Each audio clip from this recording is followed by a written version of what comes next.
Brothers essentially now facing arrest in India upon landing in the country. Big setback. Viewers, in fact, early this morning, both of them, they were detained in Thailand by the Royal Thai Police, post which they were, as we speak, they are being kept in a detention center at the immigration premises in Phuket in Thailand. The authorities have essentially suspended the passports of the Luthra brothers, and they also face the risk of a complete revocation of their passport. This is something that the Goa government has appealed to the Ministry of External Affairs. And now we learn that with the deportation process already having been initiated, this is yet another setback for the Luthra duo, with the Delhi court now dismissing the anticipatory bail plea of Gaurav and Saurabh Luthra. So no legal recourse for the duo, ladies and gentlemen. They have to be dragged back to the country, and they are set to face trial in Delhi in the Goa nightclub tragedy.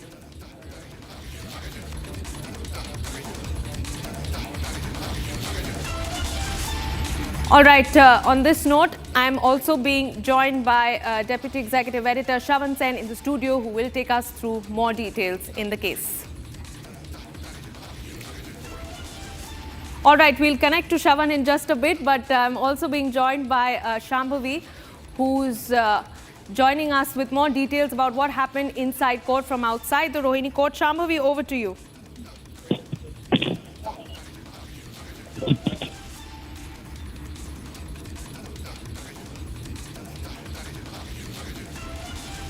All right, we'll connect to Shambhavi in just a moment, viewers, but that is the big breaking news that is now coming in. The Luthra brothers essentially facing arrest upon their landing in the national capital.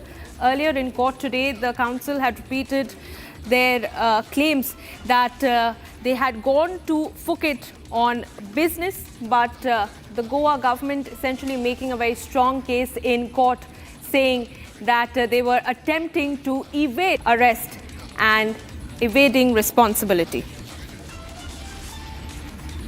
Luthra brothers are now going to be dragged back to India. A confirmation coming in from Goa Chief Minister, who spoke a short while back, stating that Goa Police, along with the Central Bureau of Investigation, will be bringing back Luthra brothers. In fact, Delhi Court has rejected the anticipatory bail plea of Luthras, where they essentially were arguing that they were in Thailand for a business trip and they would be cooperating with the agencies. Let me go across to Shambhavi, who is joining us from outside Rohini Court. Shambhavi, what transpired in the court? On what grounds have the bail been rejected?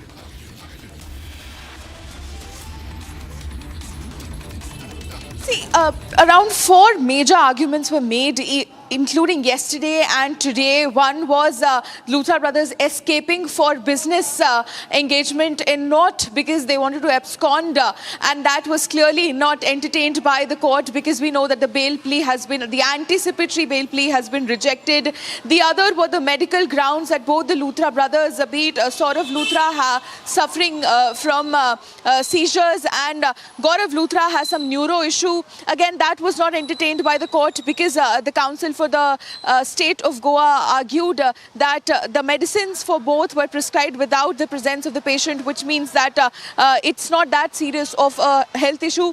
The third one was that both the brothers, they just are license holders and they don't participate in the day-to-day operations of all the properties. So they will of course aid in the investigation with the authorities, but they're not to be blamed in this entire matter. And the fourth and the most important one was raised by the Luthra brothers, and that they want to come back to India, they want to participate, they want to help the authorities in investigating the matters and also the families of the deceased, but they are scared that once they come back, they'll be lynched and that the properties will be set ablaze. But again, as we clearly see from the rejection of the anticipatory bail, the transit anticipatory bail of both the Luthra brothers, the court clearly did not entertain any of these reasons or arguments that were made by Luthra brothers. And finally, a lot was dependent on this order by the Rohini Court, and now we have the final order, which is rejection of the anticipatory bail. Back to you. Also try and go across to a reporter in Goa, Swarali, because I'm given to understand that this is moving quite fast with Goa police now perhaps taking the call of sending the team as soon as possible. In fact, as we speak, Luthra brothers are still being questioned at the immigration office in Phuket. We've got the latest images coming in a short while back from Phuket where they're still being questioned.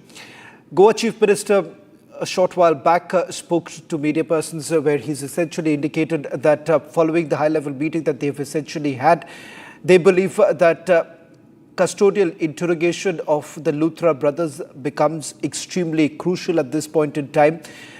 There are allegations that have been leveled against Luthra brothers, particularly about the nightclub that was being run by them. There are violations, there are CRZ violations that have come to the fore. These are allegations that have been leveled against the Luthra brothers, and that is the reason why custodial interrogation becomes extremely crucial. You've also had the legal counsel of Goa government arguing in the court saying that there is no business intention that they had. This was not a business trip that they had in Thailand, but they essentially wanted to evade the investigation. Let me also bring in my colleague Swarali, who's joining us on this broadcast. Swarali, any confirmation by when are we to expect the Goa police team to leave for Phuket? The time is yet to be uncertain, but the CM Pramod Sawant has said that in short while team of Goa police will leave for Thailand. On the other hand, we are checking in that in the court bail application. Bail application has been rejected by the court.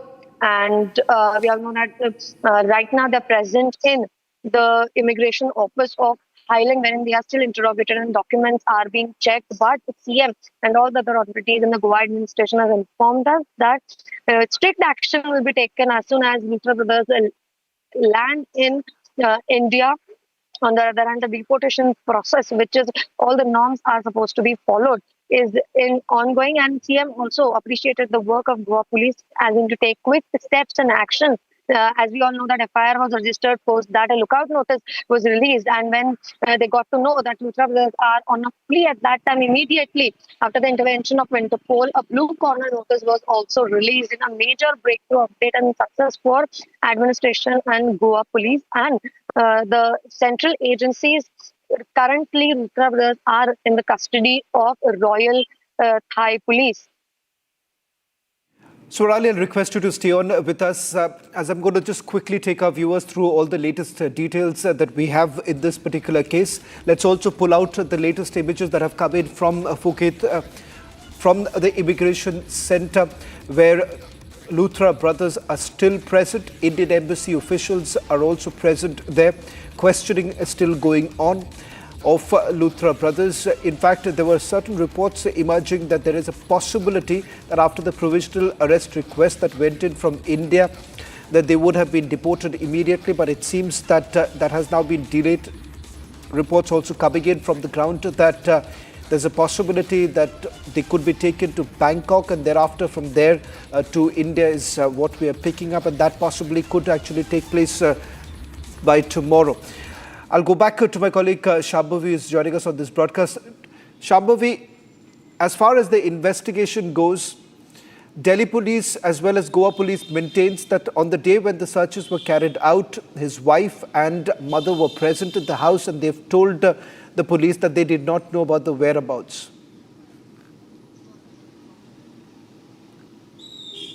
Right. Just the other day when the Goa police reached the Luthra brothers' residence in Delhi, they were met with the mother and the wife of the Luthra brothers. And when asked about the whereabouts, they said that they are not aware of it, contrary to what the Luthra brothers have maintained in the court till now, that there were some prior engagements led them to Phuket, and when questioned regarding the timing, the convenient timing of them booking the ticket, which is just a couple of hours later when the incident happened, which is around 1:17 a.m. in the morning, they said that they are very frequent travelers and they're trying to establish a restaurant in Phuket, and they even raised this point that they're trying to establish this restaurant in Phuket and they will be employing Indians for that. So is that something that they should be punished for? Now, this was the argument that was raised. Again, when asked about the contact details of the Luthra brothers by their mothers and wives, they maintained that they don't have any information regarding the number, their contact information, or where they're staying and other details. So clearly the family was of no help, and which is contrary to the argument which is maintained by the Luthra brothers end in the court today as well as yesterday. Shambhavi, I'll request you to stay on with us. If you can just pull out the visuals, that's the latest now coming in also, rather than just staying with what we are doing right now. We'll just quickly take you through a recap of what we know so far in terms of the investigation that has been carried out. Some damning allegations that have been leveled against the Luthra brothers, and this entire argument that was made by the legal counsel of Luthra brothers in the court that this was because of a business trip that they had to go to Thailand seems to have been completely punctured by the defense counsel here. In fact, what we are given to understand is that they have essentially been able to prove the fact that just 2 hours after the fire broke out, it seems that they had already decided to leave the country. Shifting focus now to the other big story that we are getting in from the Parliament, as the winter session of the Parliament is ongoing right now. A major controversy has broken out. Exchanges between the Treasury and the opposition benches, where the BJP has now accused a Trinamool parliamentarian of smoking an e-cigarette inside the Lok Sabha premises. BJP parliamentarian Anurag Thakur raised the issue without naming the Trinamool leader and urged the Lok Sabha Speaker Om Birla to take note of the violation.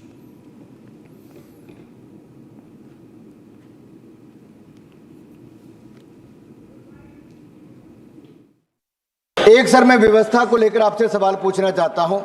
देश भर में एक minute, माननीय सदस्य मुझसे सवाल नहीं पूछ सकते। नहीं सर, आपसे आग्रह करने वाला, आग्रह कर सकते हो, आपसे आग्रह कर सर भी ढंग से बिल्कुल सर, हाथ जोड़ के आपसे पूछ सर सदन की जानकारी के लिए है सर। देश भर में ई सिगरेट बैन हो चुकी है, क्या सदन में आपने अलाउ कर दी है? नहीं, कोई माननीय सदस्य को कोई भी सर टीएमसी के सांसद पी रहे हैं सर टीएमसी के सांसद सर कई दिनों से लगातार बैठ के पी रहे हैं सर। कोई भी माननीय टीएमसी के सांसद पी रहे हैं सर नहीं सर, आप चेक करवाइए सर। एक मिनट व्यवस्था सर, सदन में अगर सिगरेट पीना अलाउ कर दिया है, एक मिनट प्लीज। मैं सभी माननीय सदस्यों से पुनः आग्रह करता हूं, हमें संसदीय परंपराओं और संसदीय नियमों का अनुपालन करना चाहिए। कोई भी माननीय सदस्य कभी भी ऐसा कोई विषय मेरे पास आएगा तो निश्चित रूप से इस पर मैं निश्चित रूप से कार्रवाई करेंगे। पार्लियामेंट जिसको हम लोकतंत्र का मंदिर मानते हैं, वहां पर ई सिगरेट लाना ये तो कानून के खिलाफ है। आप कानून के रक्षक है तो कानून के भक्षक पार्लियामेंट में कैसे बन सकते हैं? उसको कंज्यूम करना तो पार्लियामेंट के रूल्स के खिलाफ है कि आप पार्लियामेंट की इस प्रकार से तौहीन नहीं कर सकते।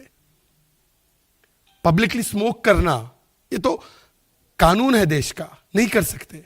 पार्लियामेंट में तो कतई नहीं कर सकते, हाउस के अंदर तो कतई नहीं कर सकते।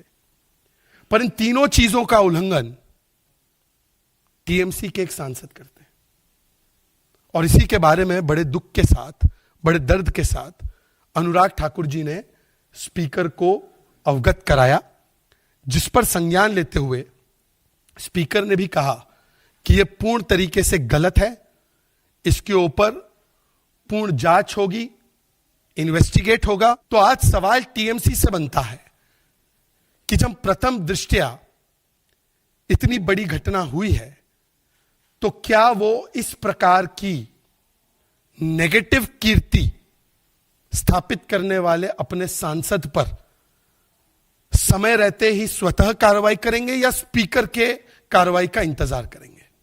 क्योंकि आप तो कहते हैं आप तो संविधान के बड़े रक्षक हैं, आंबेडकर जी के बड़े प्रशंसक हैं, तो आंबेडकर जी द्वारा संविधान के तहत लोकतंत्र का जो मंदिर है उसकी मर्यादा की बार बार अवहेलना करने का जो इतना बड़ा अपराध कर रहे हैं, ऐसे अपराधियों पर क्या कार्रवाई टीएमसी करेगी? Trinamool Congress parliamentarian Dola Sen on allegations regarding puffing e-cigarettes in the Lok Sabha said that those who are in charge of monitoring discipline in the House will be looking into it. So there is no denial really coming in from the Trinamool Congress on this entire issue. हम क्यों कहेंगे? ये देखना जिसका काम है वो देखेंगे। लेकिन आपकी पार्टी के सांसदों पर आरोप लग रहा है। हम फिर बोल रहे हैं, देखिए तृणमूल, वो आपको पता होगा 2021 पे अब की बार 200 पार बोल के मोदी बाबू हार गए, तो वो गुस्सा अभी तक नहीं गए। क्या किया जाएगा? पैसा बंद, खाना बंद, नौकरी बंद, सब कुछ बंद, और उसके साथ साथ मंत्री लोगों ने सदन में आके असत्य भाषण भी बोलने लगा। बहुत अनफॉर्चुनेट है, बोलने दीजिए। फिर हम बोलते हैं कि कोई भी इनडिसिप्लिन होगा तो उसका संभालने के लिए संसद का एक तरीका है, डिसिप्लिन है। अनुराग ठाकुर कोई गुरु ठाकुर नहीं है, वो बोलेंगे हम मान जाएंगे। सदन के अंदर आरोप लगाया कि टीएमसी के सांसद जो है सिगरेट वो मैं नहीं जानता हूँ, I don't know about it.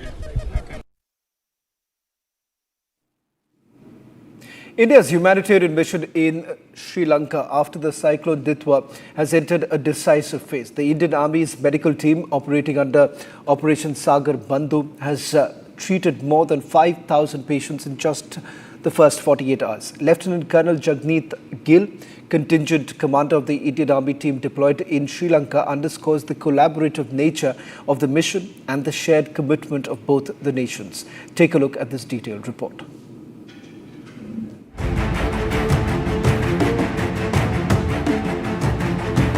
The first 48 hours after Cyclone Ditwa caused destruction in Sri Lanka, Indian Army treated more than 5,000 patients.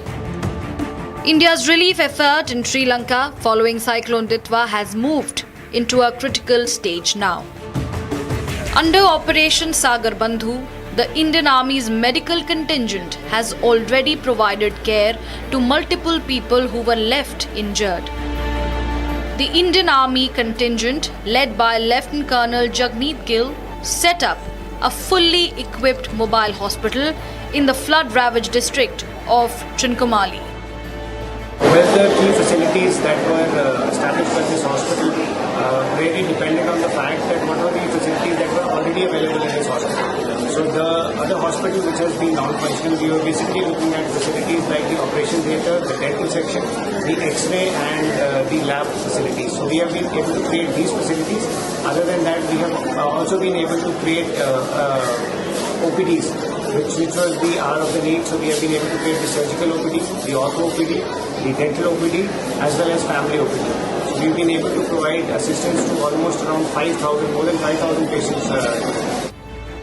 The team's priority was to bring immediate, life-saving care to those cut off by the floods, as per Lieutenant Colonel Gill. When the new age technology that we had deployed this time was that we had surveillance drones which were very, very important to find the layout of the hospital and really helped us to establish it much faster. The other was the HVAC tents which were deployed to create OT in a minimum time.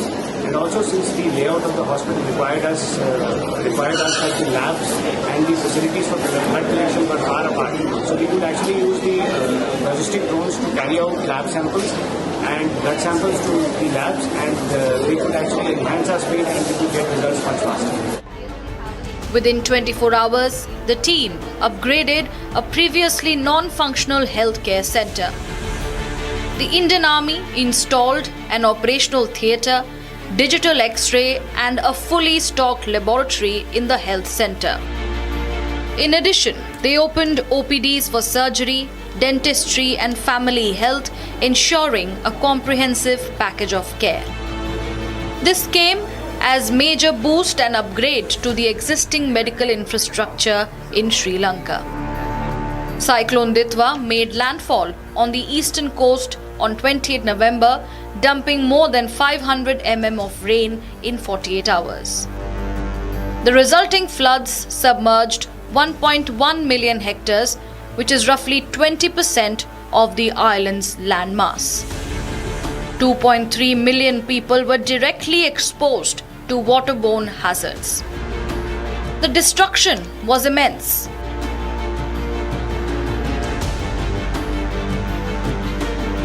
$720,000 buildings were inundated, including 243 health facilities and hundreds of schools. In addition to the medical push, India dispatched 4 more naval vessels to deliver essential relief supplies. Food, water, medicines, and shelter kits were provided.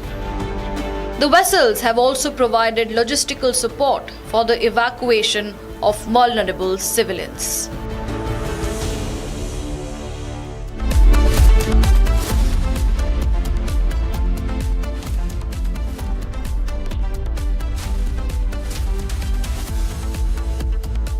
थोड़े में ज्यादा स्वाद यही तो है इसकी खास बात। वाओ मामा क्या स्वाद है? अरे मेरे राजा सबका राजा आरती और मसाला।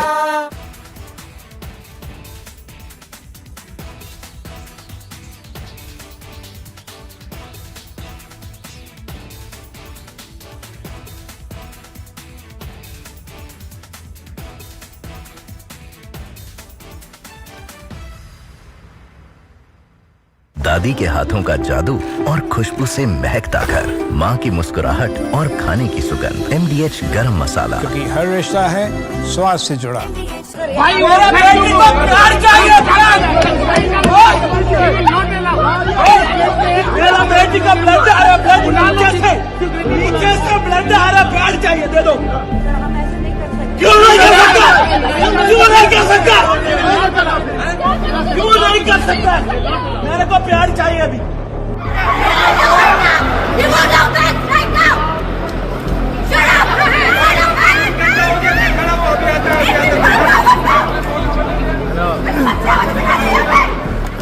That we have experienced severe operational disruptions for the past few days.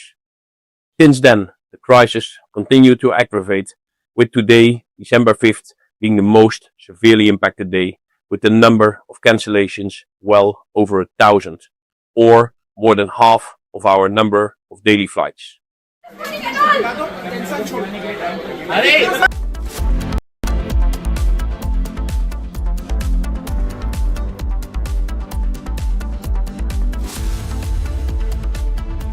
MDH की हल्दी मिर्ची धनिया करे कमाल, ये रंग दे, ये खुशबू दे, ये तीखा, ये कम पड़े, क्या निराला MDH मसाला। केसरिया से मन जोगी हुआ रे, दिल झूमे देखो मतवारा हुआ रे, केसरिया से मन जोगी हुआ। हर पल मनाओ केसरी त्योहार। विमल, बोलो जुबान केसरी।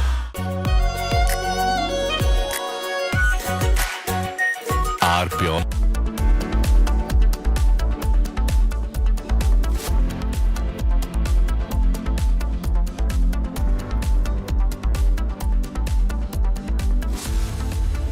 ये है सीक्रेट रेसिपी MDH का जीरा सिप जल जीरा मसाला। सिप सिप जीरा सिप MDH का जल जीरा सिप MDH का जल जीरा SIP.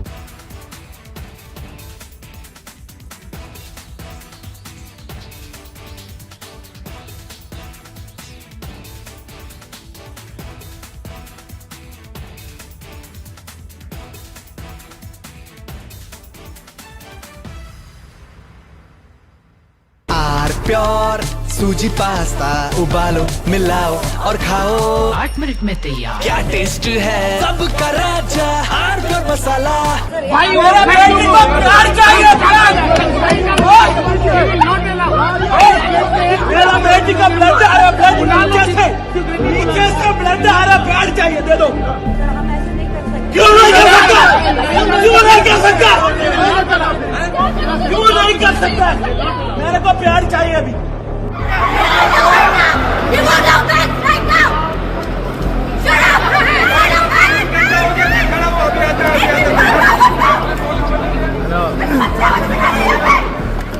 That we have experienced severe operational disruptions for the past few days.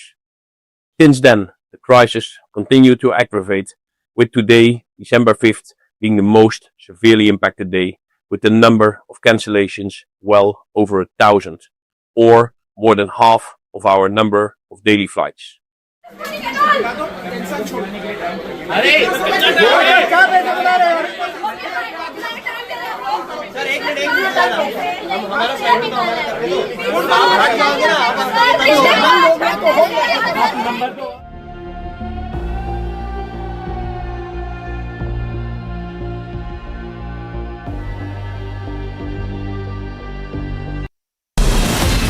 From Asia's largest news headquarters, setting the agenda for Bharat.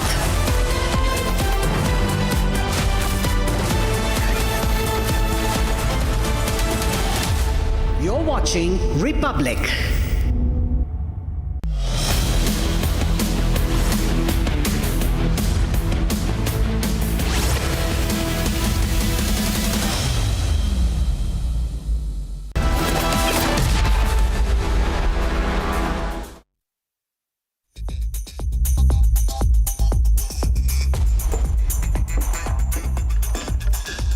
Welcome, ladies and gentlemen. You're watching 6 Stories at 6 with me, Tanisha Awasthi. Let's quickly get you started with the top 6 stories that have set the agenda for the day.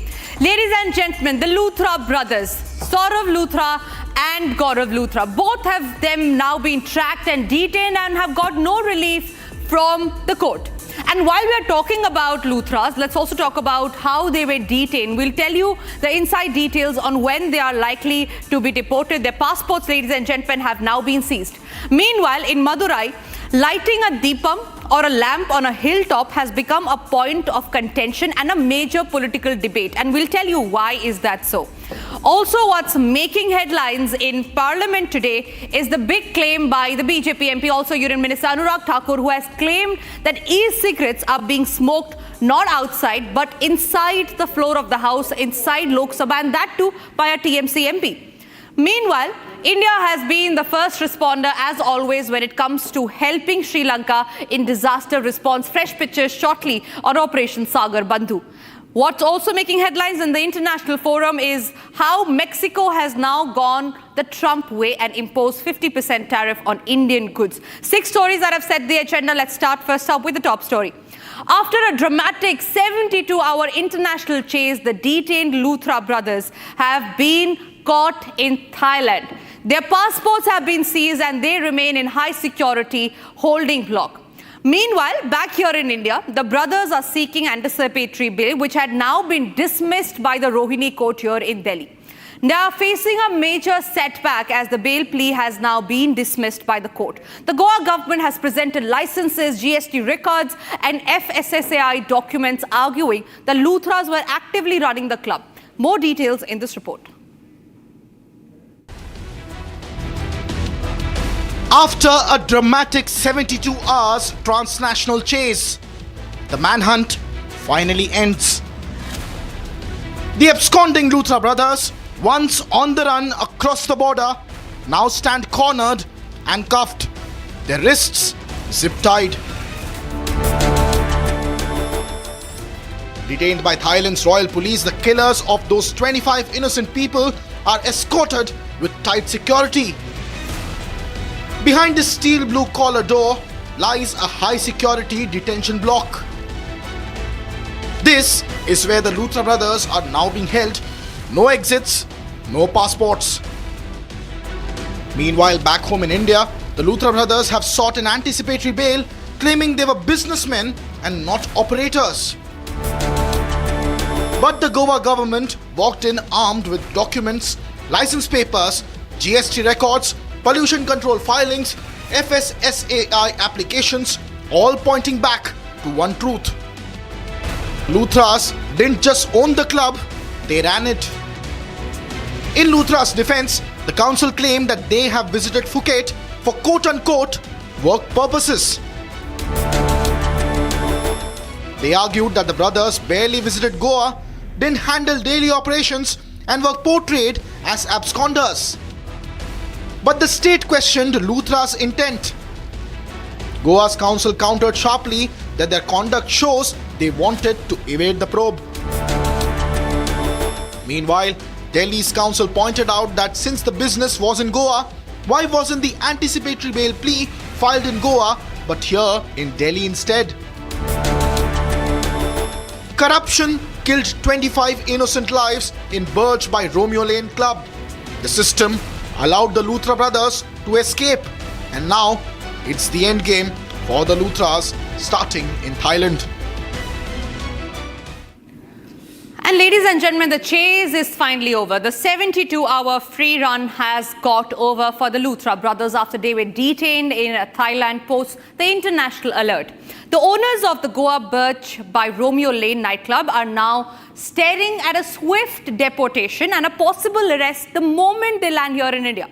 What happens next and how soon will they be brought back? Here's the full story. A massive breakthrough in the Goa Club Blaze case.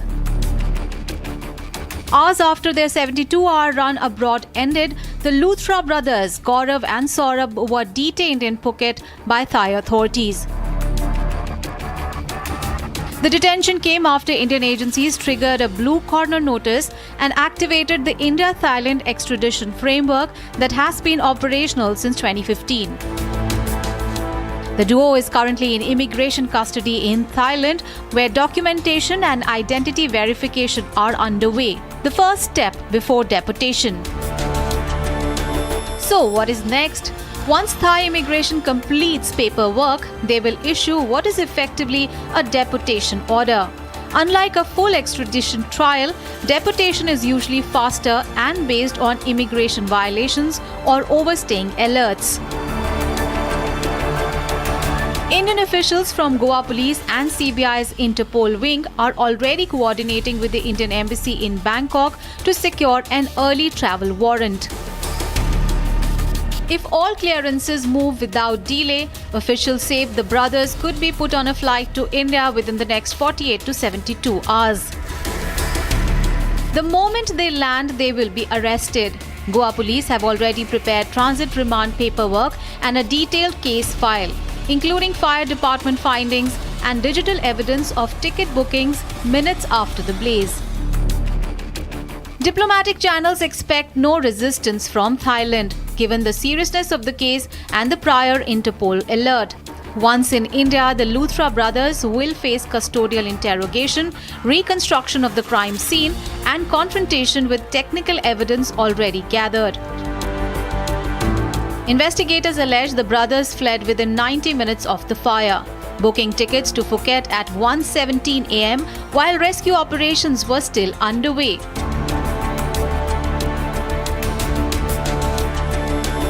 Luthra's brothers' defense say they did not flee but traveled to Thailand for business purposes, an argument they also placed before a Delhi court while seeking transit anticipatory bail. Meanwhile, back in Goa, the probe is widening. Police have arrested 6 people so far, including partner Ajay Gupta, who has been brought back for questioning. A lookout circular is also out for British national Surinder Kumar Khosla, the property owner of the club, who is still untraceable. For now, all eyes are on Thailand, where the final deportation order comes through and when the escorted flight back to India is confirmed. A process that began with a blue corner notice is now in its last leg, the handover. And once Luthra brothers return, the investigation enters its most crucial phase yet. Ladies and gentlemen, in the state of Tamil Nadu, lighting of a lamp over a hilltop has become a huge issue. Deepam Rao erupted early in December around the sacred hill near Baduraya. It is a site for the revered as one of Lord Muruga's adobes and home to both the Subramanyam Swami temple and a nearby dargah. Now, the controversy stemmed from a Madras High Court order by Justice G.R. Swaminathan on the 1st of December, where he granted a petition by Hindu founder the permission to light the traditional Deepam lamp at the ancient stone pillar atop the hill, reviewing a ritual that is allegedly suppressed for over a century due to the proximity to the dargah there. The dispute spiraled into a national political debate, with the DMK members along with the opposition members pushing an impeachment motion against the same judge who passed the order. This was signed by over 100 opposition MPs, while the RSS chief, Mohan Bhagwat, today has given a big statement where he urged the resolution through Hindu community's strength, highlighting how deep divisions over religious traditions and state intervention are always on cards. The big statement and the political war over the Deepam Rao on your screens right now. Amid the Thiruparankundaram Deepam Rao, Madras High Court Judge G.R. Swaminathan received a threat from a Pakistan-based account after his ruling allowing the hilltop Deepam lighting. The threat comes at a time when the judge faces an impeachment motion, with 107 opposition MPs pushing an impeachment motion against him. DMK continues to state that to not hurt the sentiments of the people who go to Dargah, whereas the BJP continues to state that there is a law that's already passed in 1994 where 15 meters away from the Dargah, people are allowed to light the lamp, and now the DMK's HRNC, the temple administration that comes under the Minister Shekhar Babu, who is a close aide of MK Stalin, continues to say that the order passed in 2014 by the Supreme Court should be followed, whereas they are not ready to follow what Judge G.R. Swaminathan said. As we know, Judge G.R. Swaminathan also got a latest threat from on Facebook, on social media, multiple people threatening him, telling that if he allows them to light the lamp on Thiruparankundaram Hill. Union Home Minister Amit Shah has slammed the opposition, accusing them of appeasement politics. कोई जज आजादी के इतने साल में नहीं हुआ है मान्यवर कि कोई जज एक जजमेंट दे तो जज के खिलाफ इंपीचमेंट लेकर आते हैं। अपनी वोट बैंक को एड्रेस करने के लिए इंपीचमेंट लेकर आते हैं मान्यवर, और ये सारे ने तो साइन कर दिया, साथ ही साथ उद्धव जी ने भी साइन कर दिया। उद्धव जी, जजमेंट क्या है? एक पहाड़ी पर मान्यता है कि हाँ सबसे ऊपर दिया जलाया जाए। मान्यवर, एक वोट बैंक को संभालने के लिए एक हाईकोर्ट के जज के सामने इंपीचमेंट लेकर आए हैं। देश की जनता उनको मदद नहीं करे। For years, the Thiruparankundaram Hill has been known as a site where faiths coexisted peacefully. But the calm broke when Hindu groups demanded the right to light the Kartikai Deepam lamp at the hilltop. The flashpoint intensified after Justice Swaminathan's order on December 1st to lit the lamp at the Deepathun pillar. When the order wasn't implemented by December 3rd, protests broke out. The bench later passed another order this time, permitting the devotees themselves to light the lamp. But this judicial intervention triggered political pushback, with opposition MPs moving an impeachment motion in the Lok Sabha against Justice Swaminathan. And now, with a Pakistan-based threat targeting the judge, the controversy has taken an alarming turn. From one controversy to the other, let's now tell you what's happening in the parliament. A fresh political row has broken out in Lok Sabha today after BJP MP Anurag Thakur, also a union minister, accused the Trinamool Congress members of smoking an e-cigarette inside the house. The allegation was triggered by a huge uproar, with both the sides exchanging sharp retorts. Speaker Om Birla, meanwhile, intervened, saying that the matter would be examined if a written complaint is submitted. The issue comes even as electronic cigarettes, remember ladies and gentlemen, have been banned nationwide since the year 2019. BJP MP Anurag Thakur also raised concerns related to Himachal Pradesh, including disaster management that was overlooked. But what took the center stage, what was his claim on e-cigarettes? Right now on air, ladies and gentlemen, are the same visuals of the TMC MP. His name is Swagata Roy. He, in this video, has been seen smoking a cigarette inside the parliament. The BJP MP Anurag Thakur, like I said, raised the same issue in front of the speaker, to which the speaker said if this has been happening and if there is evidence on it, strict action will be taken. Here is how TMC has responded to the whole row. A fresh controversy erupted in the Lok Sabha today when BJP MP Anurag Thakur levelled a serious allegation against members of the Trinamool Congress. Thakur claimed that certain TMC MPs were smoking e-cigarettes inside the house over the past few days. Sir, सदन की जानकारी के लिए है sir, देश भर में e cigarette ban हो चुकी है। क्या सदन में आपने अलाउ कर दी है? नहीं, कोई माननीय सदस्य को कोई भी सर, टीएमसी के सांसद पी रहे हैं सर। सर, टीएमसी के सांसद सर कई दिनों से लगातार बैठ के पी रहे हैं सर। कोई भी माननीय टीएमसी के सांसद पी रहे हैं सर। नहीं सर, आप चेक करवाइए सर। एक मिनट व्यवस्था दे रहा हूं। सर, सदन में अगर सिगरेट पीना अलाउ कर दिया है। एक minute. The take immediately triggered protests from the opposition benches. He raised the issue during question hour, reminding the speaker that electronic cigarettes are banned across India under the 2019 legislation passed by the parliament itself. Responding to the remark, Speaker Om Birla asserted that no such permission had been granted for the use of e-cigarettes inside the house. मैं सभी माननीय सदस्यों से पुनः आग्रह करता हूं, हमें संसदीय परंपराओं और संसदीय नियमों का अनुपालन करना चाहिए।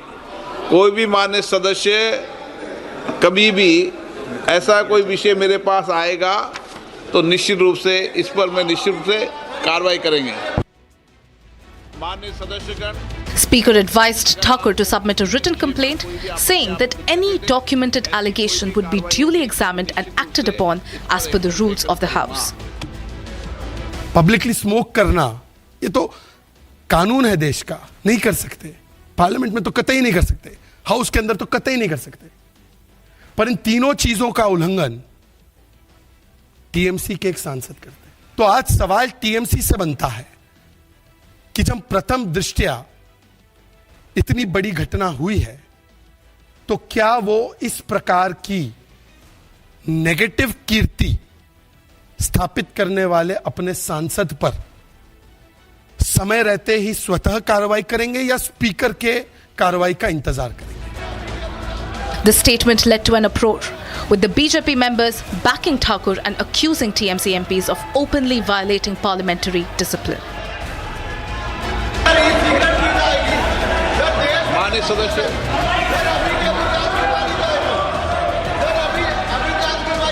माननीय सदस्य, माननीय मंत्री जी, माननीय अध्यक्ष जी। TMC members countered strongly, rejecting the accusation and accusing the BJP of trying to create unnecessary drama inside the House. TMC leader Dola Sen responded sharply, saying that the responsibility for monitoring misconduct lies with the parliamentary authorities, not with Anurag Thakur. She added that her party does not consider Thakur a guru whose instructions they are obliged to follow. हम क्यों कहेंगे? ये देखना जिसका काम है वो देखेंगे। कोई भी इंडिसिप्लिन होगा तो उसका संभालने के लिए संसद का एक तरीका है, डिसिप्लिन है। अनुराग ठाकुर कोई गुरु ठाकुर नहीं है, वो बोलेंगे हम मान जाएंगे। सदन के अंदर आरोप लगाया कि टीएमसी के सांसद जो है ई सिगरेट वो मैं नहीं जानता हूँ, I don't know about it. The heated back and forth briefly disrupted the proceedings, with both sides shouting slogans and pressing their arguments. All eyes are now on whether a formal complaint will be filed and what action might follow. Ladies and gentlemen, India's humanitarian mission in Sri Lanka after Cyclone Ditwa has entered a decisive phase. The Indian Army's medical team operating under Operation Sagar Bandhu has treated more than 5,000 patients in just first 48 hours. Lieutenant Colonel Jagneet Gill, contingent commander of the Indian Army team deployed in Sri Lanka, underscores the collaborative nature of the mission and shared commitment of both the nations. Take a look.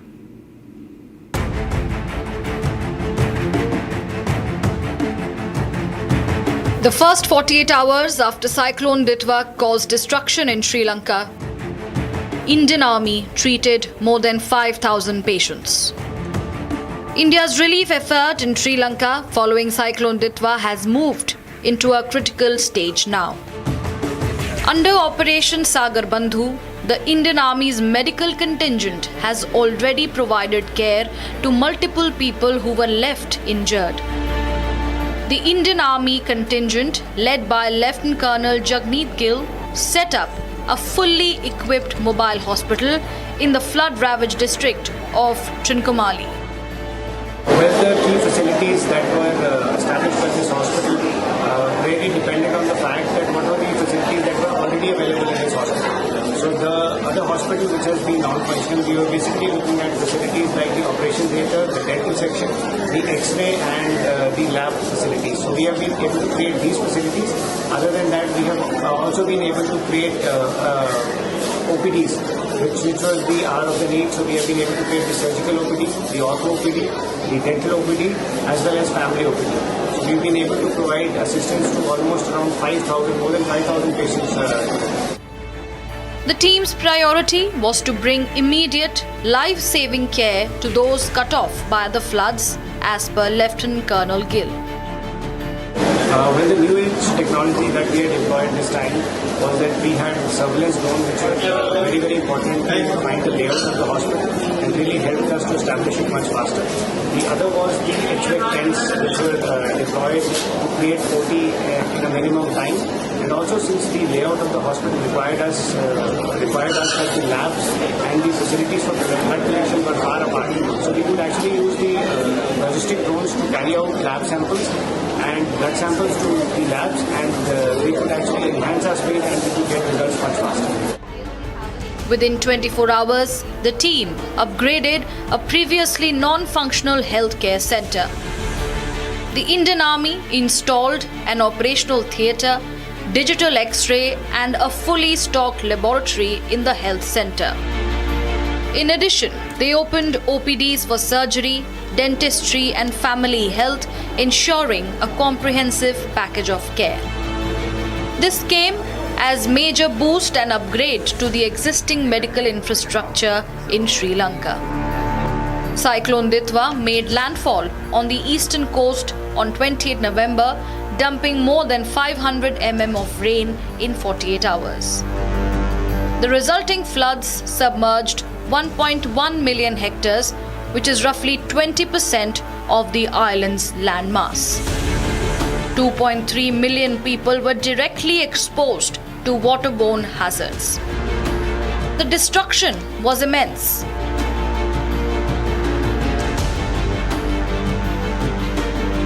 $720,000 buildings were inundated, including 243 health facilities and hundreds of schools. In addition to the medical push, India dispatched 4 more naval vessels to deliver essential relief supplies. Food, water, medicines and shelter kits were provided. The vessels have also provided logistical support for the evacuation of vulnerable civilians. Ladies and gentlemen, Mexico is following Trump's way. And why are we saying this is because they have launched a protectionist shocker by slapping steep new tariffs on Asian imports. India is also on the hit list. Duties up to 50% will now apply to over 1,400 products, marking Mexico's sharp drift from the principal free trade. Here's what it means for India. Mexico's Senate has cleared a new tariff regime, hiking tariff duties on everything from auto and parts to textiles, plastics and metals. India is among the most affected. Key exports like textiles, auto components and engineering goods will now become costlier in the Mexican market. The move majorly hits India's strategy of using Mexico as a gateway into Northern American supply chains. Analysts link Mexico's shift to US pressure ahead of next year's USMCA, US-Mexico-Canada agreement, mirroring Washington's tough stand on Chinese goods. India as a temporary or transactional partner. Still, we must view this moment with clear eyes. President Putin's warm visit to India last week and India's participation in China's Shanghai Cooperation Organization summit this September raised some understandable concerns. At the same time, India has agreed to purchase more American energy, thereby reducing significantly its reliance on Russia. In fact, on my way in earlier, I ran into a delegation of parliamentarians from Latvia who through connections with Michigan and the Michigan National Guard and the Latvian military. We're all very acquainted with them. Inside Mexico, critics warn that tariffs will raise consumer prices. But the ruling party says it will protect local jobs and industries, a protectionist stand. With Chinese cars now facing a massive 50% duty, Mexico signals a wider North American turn towards protectionism, posing fresh challenges for Indian exporters. Mexico's steep new tariffs signal a clear shift towards protectionism, a move that hits Asian exporters hard, especially China and India. As both nations now face higher costs, tighter access, and a tougher road to one of Latin America's biggest markets. And well, that brings us to the edition of 6 Stories at 6. We will be back same time tomorrow, getting you the more agenda-setting stories. Don't go anywhere. Coming up next after the break is Live and Breaking.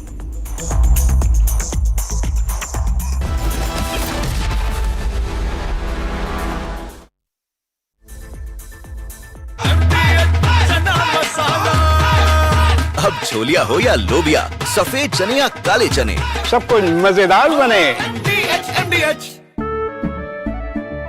केसरिया से मन जोगी हुआ रे, दिल झूमे देखो मतवारा हुआ रे, केसरिया से मन जोगी हुआ। हर पल मनाओ केसरी त्योहार, विमल बोलो जुबान केसरी।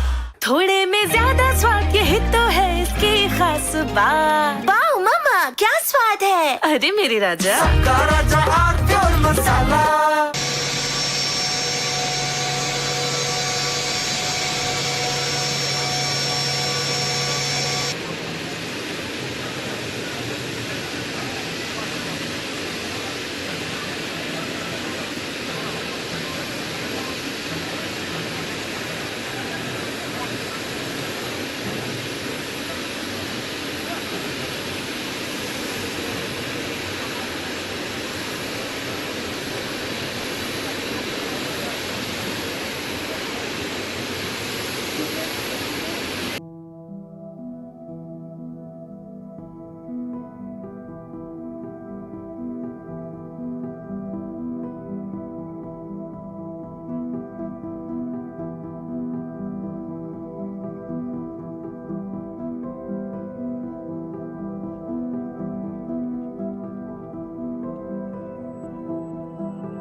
आधे बाउल दही में 4 चम्मच MDH चटनी पुदीना मसाला डाला, स्टर करो, पुदीना चटनी तैयार। MDH चटनी पुदीना मसाला। In the India Today Best Universities Survey, India's #1 ranked universities in various streams are JNU Delhi, Amity University, AIMS Delhi, IIT Delhi, and National Law School Bengaluru. Sir बचा के विक्रम राठौड़, कहीं फिर से ना भूल जाओ आप कौन हो। रुक, तेरे अग्नि अस्त्र की अभी मोमबत्ती बढ़ाता हूँ। Please stop. झुमका तेरा झुमका, तेरा झुमका, तेरा झुमका। नॉट देयर, मेरा काउंटर टॉप टूट जाएगा। झुमका तेरा झुमका, तेरा झुमका, तेरा झुमका, तेरा झुमका। मेरी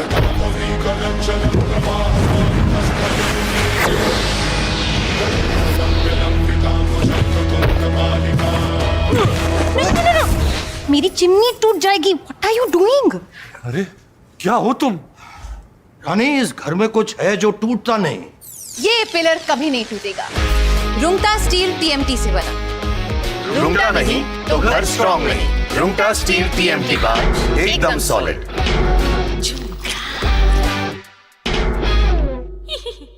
थोड़े में ज्यादा स्वाद, यही तो है इसकी खास बात. वाओ मामा, क्या स्वाद है. अरे मेरे राजा, राजा और मसाला केसरिया से मन जोगी हुआ रे. दिल झूमे देखो मतवारा हुआ रे. केसरिया से मन जोगी हुआ. हर पल मनाओ केसरी त्योहार. विमल, बोलो जुबान Kesari.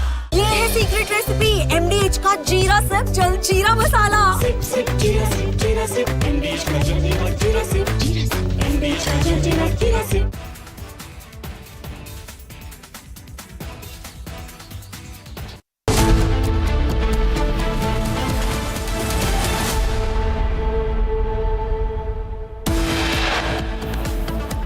Delhi court dismisses Luthra's anticipatory bail petition. Duo now faces arrest upon landing.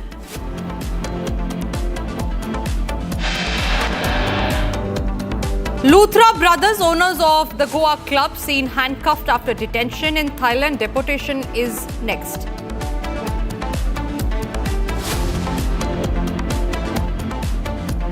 Delhi court grants interim bail to Umar Khalid in the Delhi riots larger conspiracy case.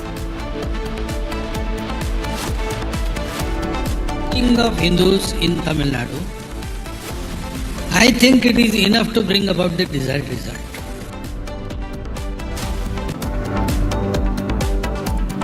RSS Chief Mohan Bhagwat speaks on Madurai. Deepam Rao says can be resolved by Hindu strength.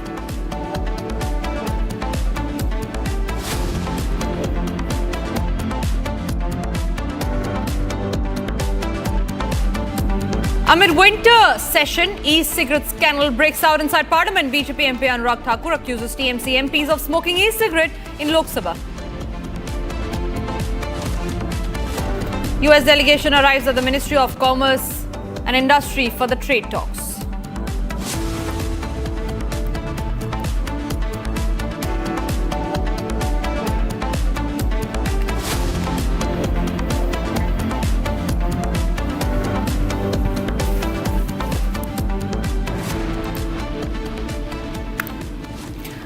All right, we start this edition with some breaking news that's coming in. We learned that the Indigo CEO Peter Elbis has now been summoned yet again by the DGCA for tomorrow. A fresh notification has now been issued which reads, and I quote, "We wish to inform you that Mr. Peter Elbis, CEO of the company of the Indigo, has been asked to appear on December 12, 2025, that is tomorrow, before the Committee of Officers at the Directorate General of Civil Aviation, that is the DGCA, which is examining the matter relating to flight disruption." Second round of summons now issued to the Indigo CEO after Indigo had to go through the worst aviation crisis after multiple flights were disrupted after compensation was not issued. The DGCA today as well held a meeting. The DGCA officer had held a meeting with the Indigo CEO in the national capital today. Now a second round of summons have been issued to the Indigo CEO, asking them answers on what actually happened. In fact, sources also told Republic that in the meeting that was held today between Indigo officials and the DGCA officials, it was noted that Indigo officials had shared their reasoning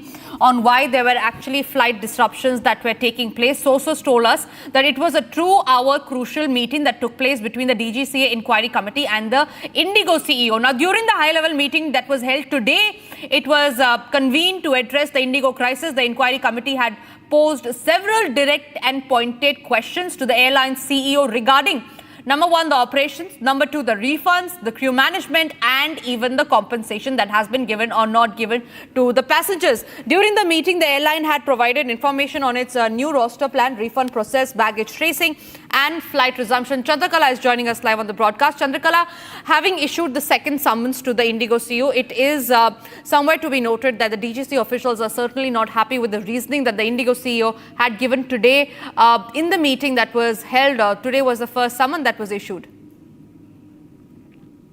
Of course, the fact that the Indigo CEO has been asked to give a detailed report and data as far as the flight cancellation and flight restoration and all the factors related to this crisis are concerned. But it seems that, of course, this 2-hour meeting that took place today afternoon between the DGC Inquiry Committee and the Indigo CEO was not sufficient enough. Now, of course, after this high-level meeting that happened today, wherein the DGC official has directly posed several direct and pointed out questions to the airline CEO regarding operation refunds and crew management and compensation. It seems that the Indigo CEO was not able to provide the detailed information that the DGCA has sought. Now, another round of summon has been issued. He has been again summoned tomorrow. That's December 12th. At the DGC Inquiry Committee, and there will be another high-level meeting. Now, we know that the fact that the DGC is now reviewing this crisis and that has unfolded after widespread cancellation and has sought detailed data on Indigo's recent disruptions, the restoration plans and crew management. Also, the fact that now the flights continue to be disrupted, as we know that in the morning several flights remained cancelled in Bengaluru Airport here and also Ahmedabad Airport. Yet, after the chief executive officer of the airlines, Peter Elbers, claimed that its operation were back on track. Now, the DGCA has also ordered an immediate, that's yesterday, of course, we know that an important, notification has been put out by the DGCA instructing its official for immediate on-site inspection at 11 airports all across the country after the widespread passenger inconvenience caused by large-scale disruption in Indigo's operation. This is the biggest ever aviation crisis, and it seems that, Indigo is now being questioned, held accountable for this. And of course, the government is also responsible for this to sort out, to mitigate this crisis. And the fact that the DGCA has asked for a comprehensive data on the recent widespread flight disruptions and the measures put in place to mitigate the crisis. And the fact that, as far as this inspection in different airports are concerned, detailed data was also, a report has been sought within 24 hours. Now, it remains to be seen after the second summon that will take place tomorrow, what could be the outcome, because it seems that the crisis still remain intact, although there has been some kind of stability. But yes, the crisis still remain intact, and we'll have to wait and watch. All right, Chandrakala, yes, thank you very much for getting us those details. All eyes are now on the second summoning of the Indigo CEO that is going to be taking place today. He is asked to report tomorrow at the same place. Meanwhile, moving on to some other stories that we're tracking, Republic has got fresh details of the court order on the anticipatory bail application of the Luthra brothers. In a strong observation, the court said that the nature of offence prima facie is grievous and serious in nature. In fact, the court had also said that Luthra stated that there is an immediate threat to their life. However, the applicant, in this case Luthras, have failed to show the basis of any such apprehension. The action can then be taken by the investigating authority or by the court itself and cannot be said to an apprehension of threat to life. In fact, one more very important observation by the court in this case, ladies and gentlemen, is that when the court had said that the nature of offence prima facie is grave and extremely serious in nature. Remember, it was the lawyer of the Luthra brothers who had said and made it clear that it was for a work trip that they had gone to Thailand and that they're being targeted and deliberately being dragged back into the case when they are not even responsible. But how is it that, ladies and gentlemen, when they are the owners of the club, how can they flee the country when it is their responsibility and they are to be held accountable for the negligence and the lapses that took place inside the Birch nightclub that had claimed the negligence had claimed the life of 25 people. Corruption had claimed the life of 25 people. Ishan is joining us live on the broadcast from the national capital. Ishan, take us to the key arguments that took place inside the court today. The Luthra brothers' lawyers argued that they face a serious and grave threat to their lives, wherein they will be lynched if they come back to India. They cited the example of bulldozer action being taken against their properties, wherein multiple properties have been bulldozed in Goa. But the Goa Council clearly stated that the notice for the demolition of these properties were given way back in August, and this is part of a procedure, and this has no bearing on the current case. The Luthra brothers thereafter claimed that they have a serious health issue, wherein Gaurav Luthra suffers from epileptic fits, and this was also, medical documents were also presented in the court, but the court observed and the Goa Council stated that these documents are old documents and the condition of the brothers are not such that they prevent them from appearing in court. Now, the final argument that they presented, that they wanted to join the investigation but fear persecution and intimidation by the authorities, wherein the authorities might force them to confess to crime. This has also been dismissed, wherein this Goa Council clearly stated that the people who have already been arrested have been treated with due process and law, and the due process of law will be followed with the Luthra brothers as well. The action of the Luthra brothers, wherein they moved immediately after the incident to run away from the country, wherein they moved to another country within 1.5 hours of the incident, that they had purchased the tickets, and at around the same time 5 a.m. they departed from India. All this done only to evade the authorities and evade the way they did it was a very elusive manner, and this is an absconder that is facing. The court also agreed that the facts presented by the Goa Council and the information provided and arguments provided by the Luthra brothers cannot be sustained, and rejected their transit bail application. Now it is being clearly seen that they will be brought back to India and arrested. No interim protection have been granted to them. All right, Ishan, I was just coming to you on that. Once they are brought back to India, what is the procedure that will be followed by the Goa police, by CBI and the Interpol in this case? Right now, a non-bailable warrant has been issued by the Goa police for the Luthra brothers. It will be, once they are arrested by the Interpol, they will be handed over to the Indian authorities. Once the Indian authorities take custody of them, they will be bringing back the brothers to India by an extradition process. Once the extradition process brings them back to India, custody will be sought by Goa police from the airport only, and then they will be taken from here and presented before a court of competent jurisdiction in Goa, wherein they might apply for bail one more time.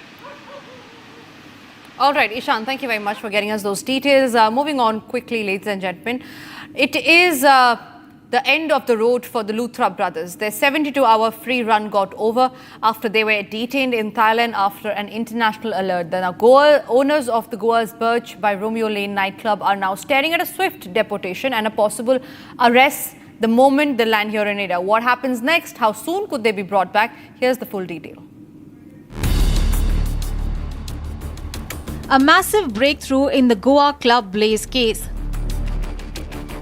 Hours after their 72-hour run abroad ended, the Luthra brothers, Gaurav and Saurabh, were detained in Phuket by Thai authorities. The detention came after Indian agencies triggered a blue corner notice and activated the India-Thailand extradition framework that has been operational since 2015. The duo is currently in immigration custody in Thailand, where documentation and identity verification are underway, the first step before deportation. So, what is next? Once Thai immigration completes paperwork, they will issue what is effectively a deportation order. Unlike a full extradition trial, deportation is usually faster and based on immigration violations or overstaying alerts. Indian officials from Goa Police and CBI's Interpol wing are already coordinating with the Indian Embassy in Bangkok to secure an early travel warrant. If all clearances move without delay, officials say the brothers could be put on a flight to India within the next 48 to 72 hours. The moment they land, they will be arrested. Goa Police have already prepared transit remand paperwork and a detailed case file, including fire department findings and digital evidence of ticket bookings minutes after the blaze. Diplomatic channels expect no resistance from Thailand, given the seriousness of the case and the prior Interpol alert. Once in India, the Luthra brothers will face custodial interrogation, reconstruction of the crime scene, and confrontation with technical evidence already gathered. Investigators allege the brothers fled within 90 minutes of the fire, booking tickets to Phuket at 1:17 a.m. while rescue operations were still underway.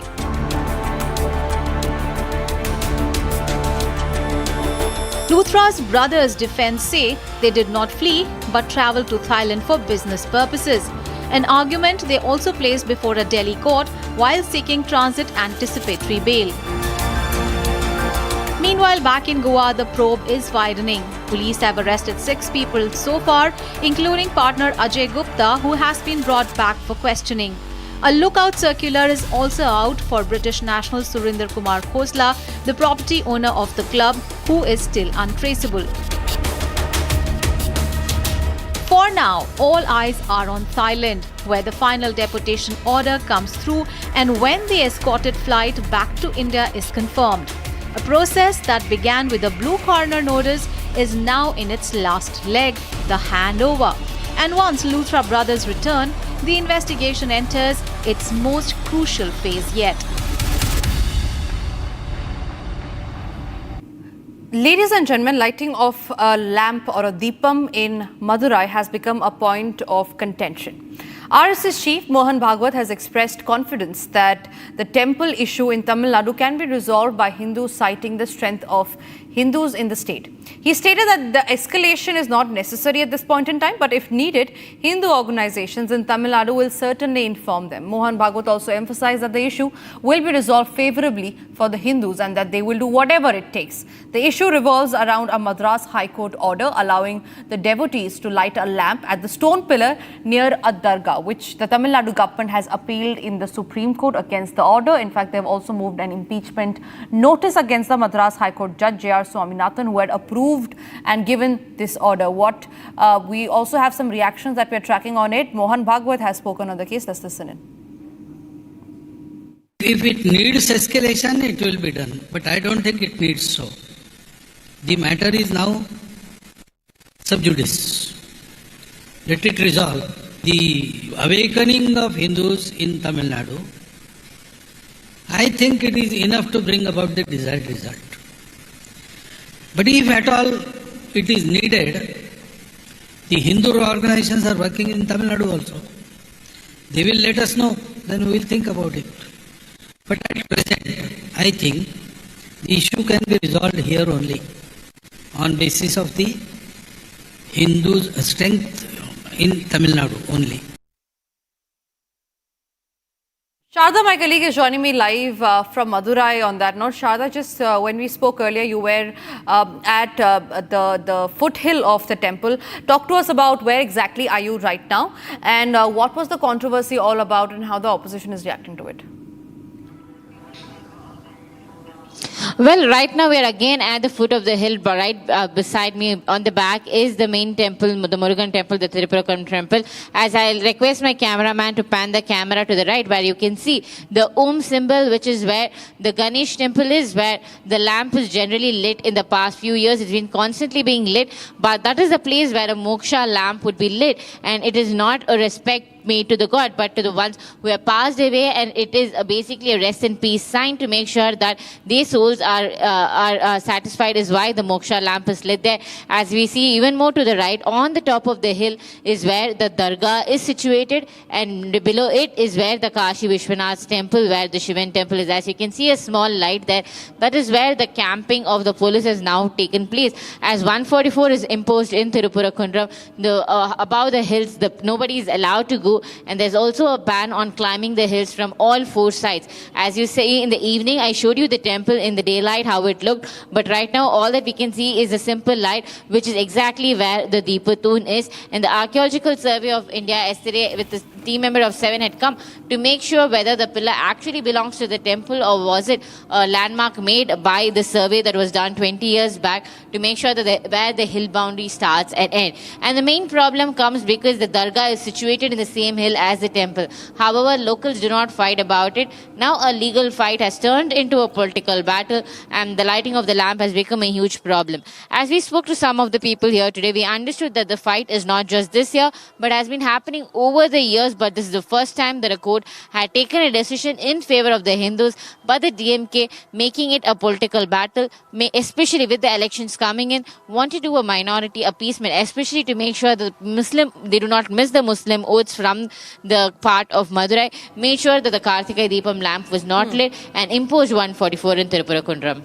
Right, Shata, stay with me. Again, I would like you to pan around your camera, show us how the temple area, the pillar and where the Dargah actually situated look like, because all three of these places are what is at the point of contention here, is what the opposition has also been opposing. Also, when you talked about the ASI, when the ASI had reached there, could you get us details about the findings that the ASI had recorded in their report? Well, answering your second question first, the ASI had come yesterday to survey the pillar, the Deepatun, which is called the pillar of lighting the lamp. They surveyed it yesterday to make sure that the baseless claims telling that the pillar belongs to the Durga, and also another claim telling that the pillar was built only to a land survey and was not the Deepatun. The temple administration gave an explanation to Judge G.R. Swaminathan, telling that it is the Deepatun that was used 80 years back. And now, as I'm going to pan the Vijay will be panning the camera to show you exactly where the temple is. As you can see, it's a huge hill with 4 different sizes. So the first being where the Pillar temple is, it's called the Uchi Pillar temple, the Ganesh temple, where the Moksha lamp is lit for the ones who have passed away. So anybody whose dear ones passed away, to make sure that their souls rest in peace, they go to the temple to light the Moksha lamp that is run all throughout the year. However, on Kartika Deepam, the lamp is lit there, and that is what the Hindu party friend is saying, that where a Moksha Deepam is lit is not where you pay respects for God, but pay respect for the dear ones who have passed away. And as you see top on to the right, with the because it's night, it's too dark, but that is where the temple of Kashi Vishwanath and Dargah is situated. That small light where you can see is where exactly the Deepatun is situated, and that is the fight is all for, where asking whether the lamp can be lit there or not is what the Hindu party friend has been fighting for the last 40 years. However, this time legally the court accepted for the lamp to be lit there, following which multiple protests and fights came in, and also there was 144 put in because the temple administration, who had prepared to light the lamp on December 3, suddenly came down the hill telling that the HRNC had stopped them from lighting the lamp and had approached the Supreme Court for an appeal, saying that they do not want to light the lamp because they do not want to hurt the sentiments of the Muslim people who visit the Dargah. Right. Sharda, thank you very much for getting us those details. Exclusive report there coming in from the foothill of the temple. That's also a debate at 9 p.m. But it's time for us to now slip into a short break. But after the break, ladies and gentlemen, we'll tell you about how Republic exclusively has got on record that corruption had led to the life of 25 people. It had led to the killing of the 25 people. Corruption killed 25. Testimony on our cameras coming up at 7 p.m. tonight.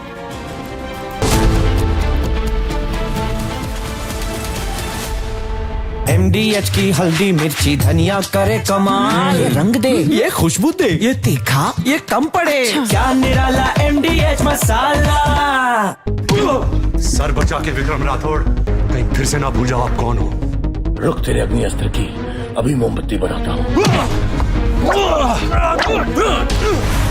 Please stop!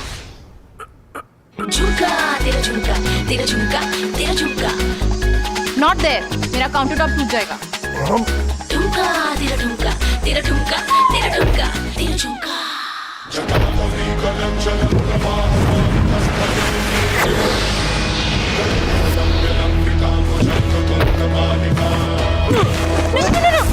मेरी chimney टूट जाएगी। What are you doing? अरे क्या हो तुम?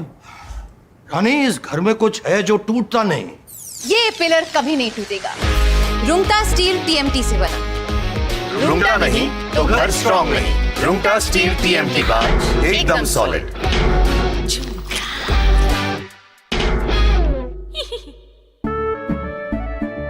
केसरिया से मन जोगी हुआ रे, दिल झूमे देखो, मतवारा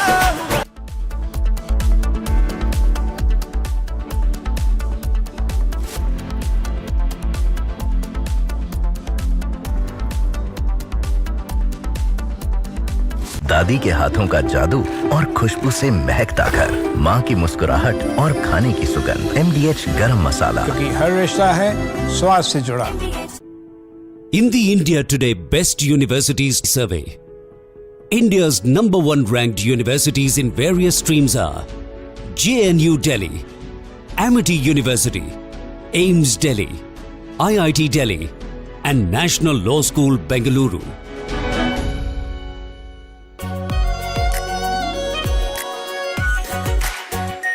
R Pure Shahi Paneer Masala. Delicious, healthy, every day. केसरिया से मन जोगी हुआ रे, दिल झूमे देखो मतवारा हुआ रे। केसरिया से मन जोगी हुआ। हर पल मनाओ केसरी त्योहार। विमल, बोलो जुबान केसरी। MDH की हल्दी मिर्ची धनिया करे कमाल। ये रंग दे, ये खुशबू दे, ये तीखा, ये कम पड़े। क्या निराला MDH मसाला।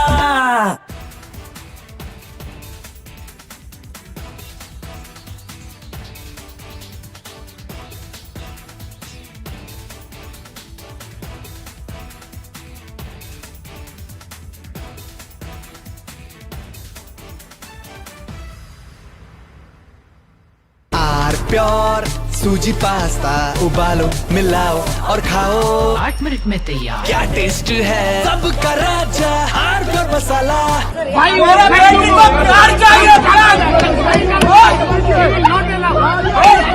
मेरा बेटी का ब्लड आ रहा, ब्लड नीचे से ब्लड आ रहा, प्यार चाहिए, दे दो। क्यों नहीं कर सकता, क्यों नहीं कर सकता, क्यों नहीं कर सकता, मेरे को प्यार चाहिए अभी।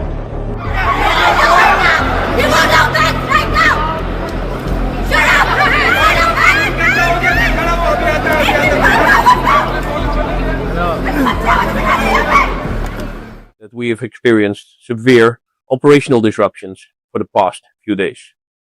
Since then, the crisis continued to aggravate, with today, December 5th, being the most severely impacted day, with the number of cancellations well over 1,000, or more than half of our number of daily flights.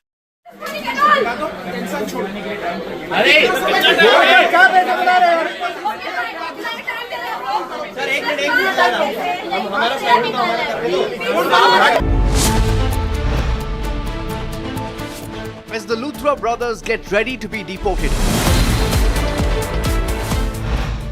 the Republic will expose the complete corruption tonight. Corruption testimonies on the debate with Arnab tonight at 8 p.m.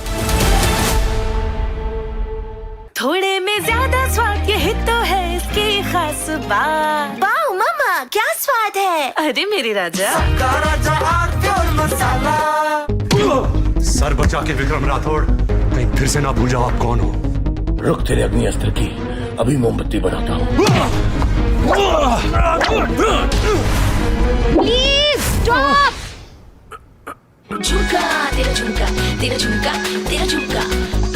Not there, मेरा counter top टूट जाएगा। झुमका तेरा झुमका, तेरा झुमका, तेरा झुमका, तेरा झुमका।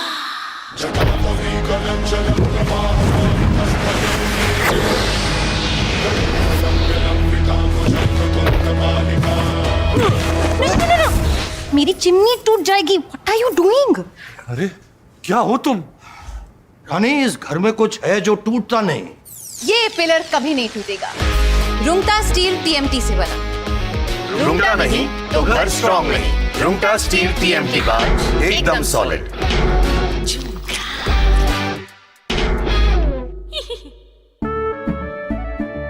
केसरिया से मन जोगी हुआ रे, दिल झूमे देखो मतवारा हुआ रे। केसरिया से मन जोगी हुआ। हर पल मनाओ केसरी त्योहार। विमल, बोलो जुबान केसरी। MDH की देगी मिर्च, देगी मिर्च का तड़का, अंग अंग फड़का। MDH की देगी मिर्च।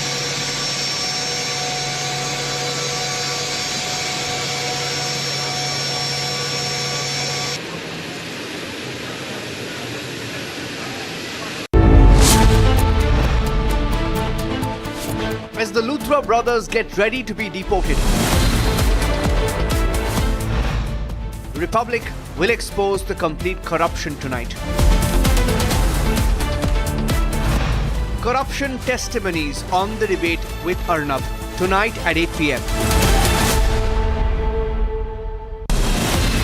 From Asia's largest news headquarters,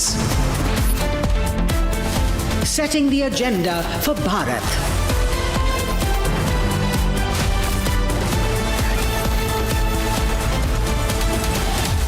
You're watching Republic.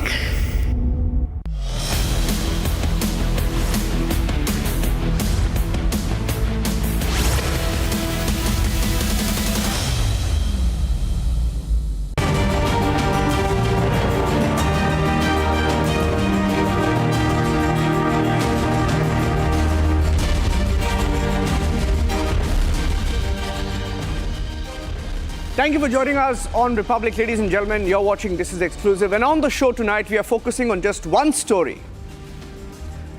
The one word which is responsible for the death of 25 citizens inside a nightclub in Goa. And that one word is here. Corruption is the one word, and the reason why the nightclub Birch by Romeo Lane was allowed to operate, and the reason why 25 people died. For the first time on TV, ladies and gentlemen, for the first time, Republic TV, which has been questioning the establishment, questioning those in power and all the officials on what really happened, who allowed Birch nightclub run by the Luthra brothers to operate. Today, we have, in a candid confession by a BJP MLA in Goa, the cameras were rolling and he kept opening up, and in the interest of public, in public interest, and to expose the truth about what is happening on the ground, Republic TV is putting out this conversation. Our correspondent Swarali is there. She caught up with Michael Lobo, and what he says should shock each one of us. He's a sitting MLA and he admits that many things went wrong. He hints at corruption. It's the ultimate expose on what really happened in Goa. We are putting out the full conversation. Listen to it yourself. Who are the people who are responsible? Based on this license, सब लोगों ने licence दिया. Fire ने दिया, pollution control board ने दिया, FDA ने दिया, फूड एंड ड्रग्स, बाद में इलेक्ट्रिसिटी ने कनेक्शन दिया. उसके लिए भी पंचायत ने ही एनओसी दिया. अच्छे से इंटरव्यू करते हैं ना सर, बहुत इम्पोर्टेंट केस है. See, I will give you interview. You stay. Let the magisterial inquiry complete. See, I talking beforehand is wrong. I know the subject because I am a contractor. I am a builder myself. I am a hotelier. I have got restaurants.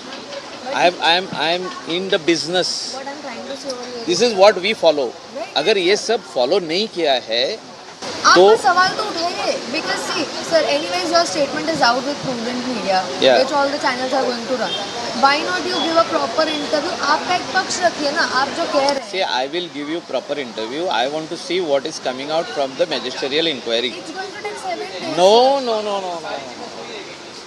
It will not take 7 days. I have already spoken to SP North. I said, if at all things are not going in direction, I will have to come in your office.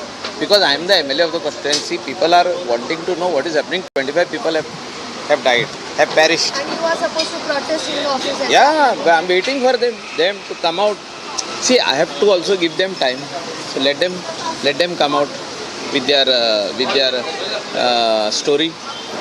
See, ये सब कुछ क्यों हो गया? क्योंकि सारे department ने licence दिया. Most important thing is fire and emergency services have totally close their eyes and given them licence. Sir, हमें आप ये बताइए कि जैसे अपोजिशन जो है ये एलिगेशन लगा रहा है, मतलब रूलिंग पार्टी पे, कि without political will how can multiple mall function can be seen the various level of bureaucracy. See, I'll tell you one simple thing.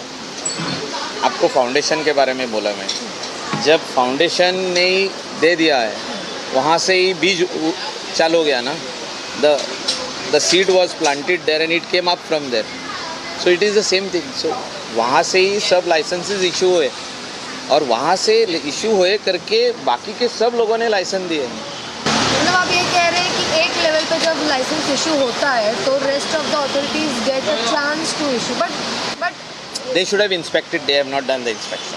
all the departments, fire, revenue, excise, construction, town planning. ना town planning आया ही नहीं क्योंकि town planning को bypass किया ये लोग। Sir लेकिन उनके परमिशन के बिना जगह पूरा प्रॉपर्टी बन कैसे सकता है? किसने बनाया अभी? This is what I am saying, no they issue the trade licence. अभी स्ट्रक्चर ही नहीं था, स्ट्रक्चर बना दिया गया बाद में, टेम्पररी था स्ट्रक्चर, 20 साल पहले था टेम्पररी, अभी परमानेंट बनाया उसको। तो आप कह रहे हैं कि 20 साल से शैक था जैसे बीच पे होता है? शैक बोले तो उसको ऐसा पत्थर से बांधकाम था, ऊपर से वुडन था, ऊपर से ऐसा छुट्टा और ये था जो बीच शैक क्या होता है, ऐसा था जैसे कि लोग बैठे और बियर पिए, क्लोज नहीं था, साउंड प्रूफ नहीं था। अभी सब हो गया ना वो। See this is what I am trying to say that the local authority has the power and in their jurisdiction जो भी होता है उनके नज़रों के सामने होता है। उधर वार्ड मेंबर होता है, उधर सरपंच होता है, उधर सेक्रेटरी होता है। I am the MLA of the constituency, my work is development of the constituency. Now this people have failed and they are trying to push the buck on the government. I am not saying government is also right, government के जो ये officer है जिसको suspend किया है ये लोग गलती में है। Fire and emergency services, director of panchayat, बाद में पोल्यूशन कंट्रोल बोर्ड, ये सब लोगों ने लाइसेंस इशू किया विदाउट चेकिंग प्रॉपर्ली। अभी वो पानी के अंदर पोल्यूशन कैसे रोक दिया जाए? वहाँ टॉयलेट का पानी कहाँ जाएगा आप बोलो मेरे को? Where the water will go? From pollution control board they are issuing licence. चारों साइड में पानी है, ब्रिज से आप उधर जा रहे हैं तो वहाँ टॉयलेट फ्लश करेंगे तो पानी कहाँ जाएगा? Tell me. किचन बेसमेंट में है, पानी कैसे कहाँ जाएगा? तो जनता तो लोगों पे गवर्नमेंट से सवाल उठाएगी ना। This is what I have come to know now.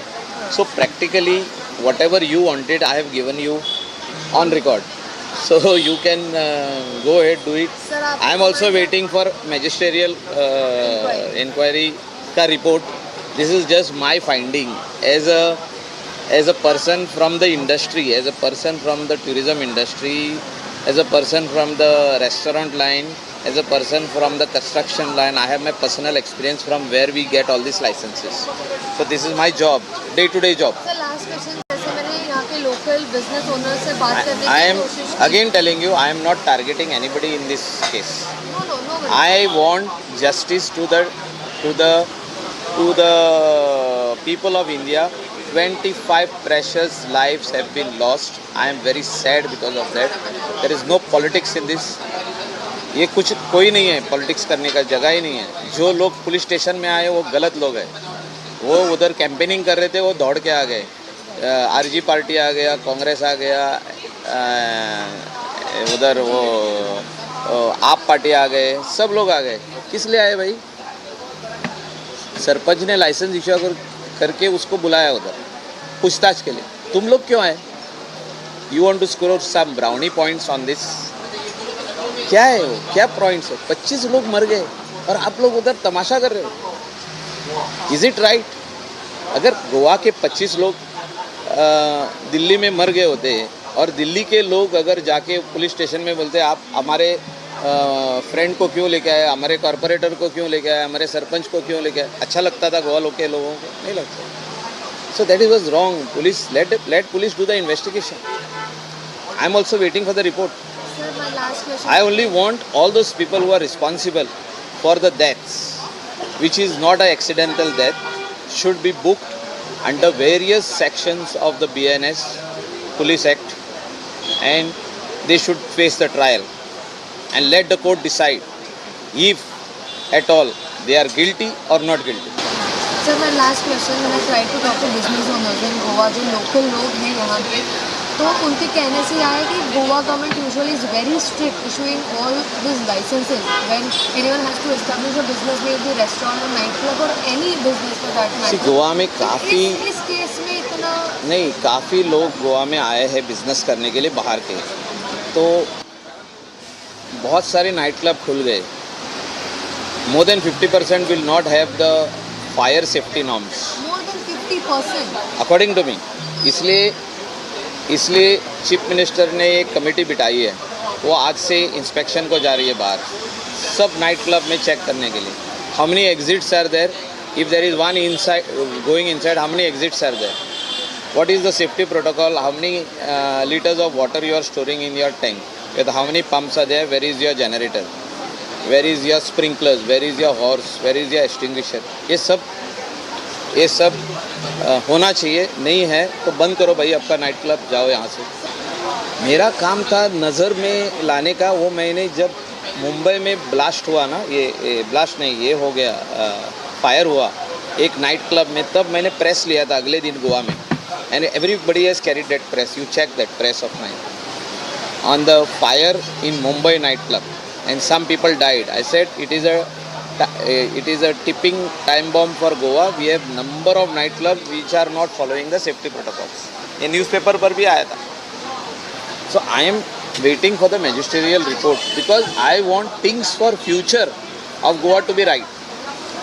Goa is a business, a tourism destination where lot of locals are doing business. Whoever is coming from outside also is welcome to do business here, but they have to follow all the safety protocols. आज अगर ये हम लोग जगह पर नहीं डालते हैं तो आगे चल के हमको प्रॉब्लम है. So that is the only reason we need to put things in place.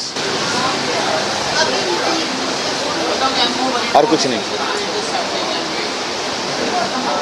So अगर सही नहीं था तो अब सही करेंगे. We cannot say everything was right. That is why this incident has happened. As a MLA of the constituency, I am also taking the responsibility. जब panchayat failed, I have to take the responsibility. So we just cannot ignore things. I'll call you back. We cannot ignore things. So right at the moment, we'll put things right, which I am taking also initiative along with CM. To put things right in all the other clubs. Clubs are in my constituency. Clubs are in my wife's constituency. अगर पंचायत ने ऐसे ही licence दिए हैं और इसने licence दिए हैं, क्या बोलते हैं उनको, हमारा ये जो है फायर एंड इमरजेंसी सर्विसेज या पोल्यूशन कंट्रोल बोर्ड, ये सब लाइसेंसेस रिव्यू होने चाहिए. They has to be review and recheck. And all safety protocols should come in place. That's it. So I think you have got most of the things what I have. Yeah. ये सब आने से पहले trade licence नहीं होना चाहिए.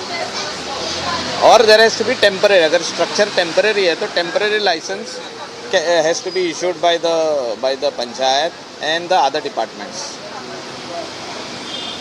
पहले लाने चाहिए. पहले provisional license होना है. पहले ये सारे लाइसेंस होने के बाद ट्रेड लाइसेंस लास्ट बट वो नहीं था आपके. ये पहले दिया, इसके बाद में सारे लाइसेंस ले लिए गए ऐसे ही without checking.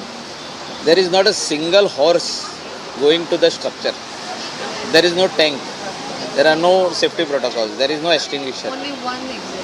One entry one exit, वही एग्जिट है. हाँ, वन सिंगल नैरो. एंड नीचे बेसमेंट है जहाँ पे लोग सफम होते हैं. हाँ. So see, I also have a heart. I also feel for my people of India. That is why I'm talking. Otherwise मेरा कुछ नहीं बनता है. I am talking as a responsible citizen of India and as a legislator of this constituency. And I'm feeling from my heart that this what has happened is wrong and it has to be corrected. And the people who are responsible has to be booked. I'm not taking one single person's name, but everyone who is involved. That is why I'm waiting for the report. And everyone, right from the foundation, mood से and तक जो भी लोग इसमें involve है उनको आप पहले एफआईआर में ले लो, उनको अरेस्ट करो, इंटरोगेशन करो, चार्जशीट फाइल करो, लेट द कोर्ट डिसाइड. ये होना चाहिए. Shravan, at one point he says, whatever I've said is on record. Now he's saying it's on record. It's a candid camera confession.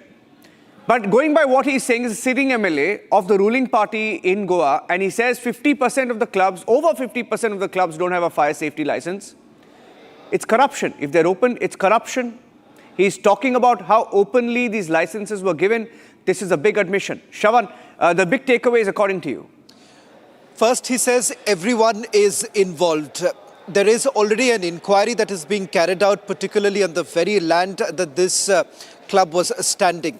In fact, CRZ violations have been spoken about. The legislator here admits that licenses have been given without appropriate approvals really coming in. And this is a malice that exists in Goa. He's not only talking about the nightclub that caught fire, but also various other nightclubs that are essentially operating in eco-sensitive areas. And that requires special permissions to begin with.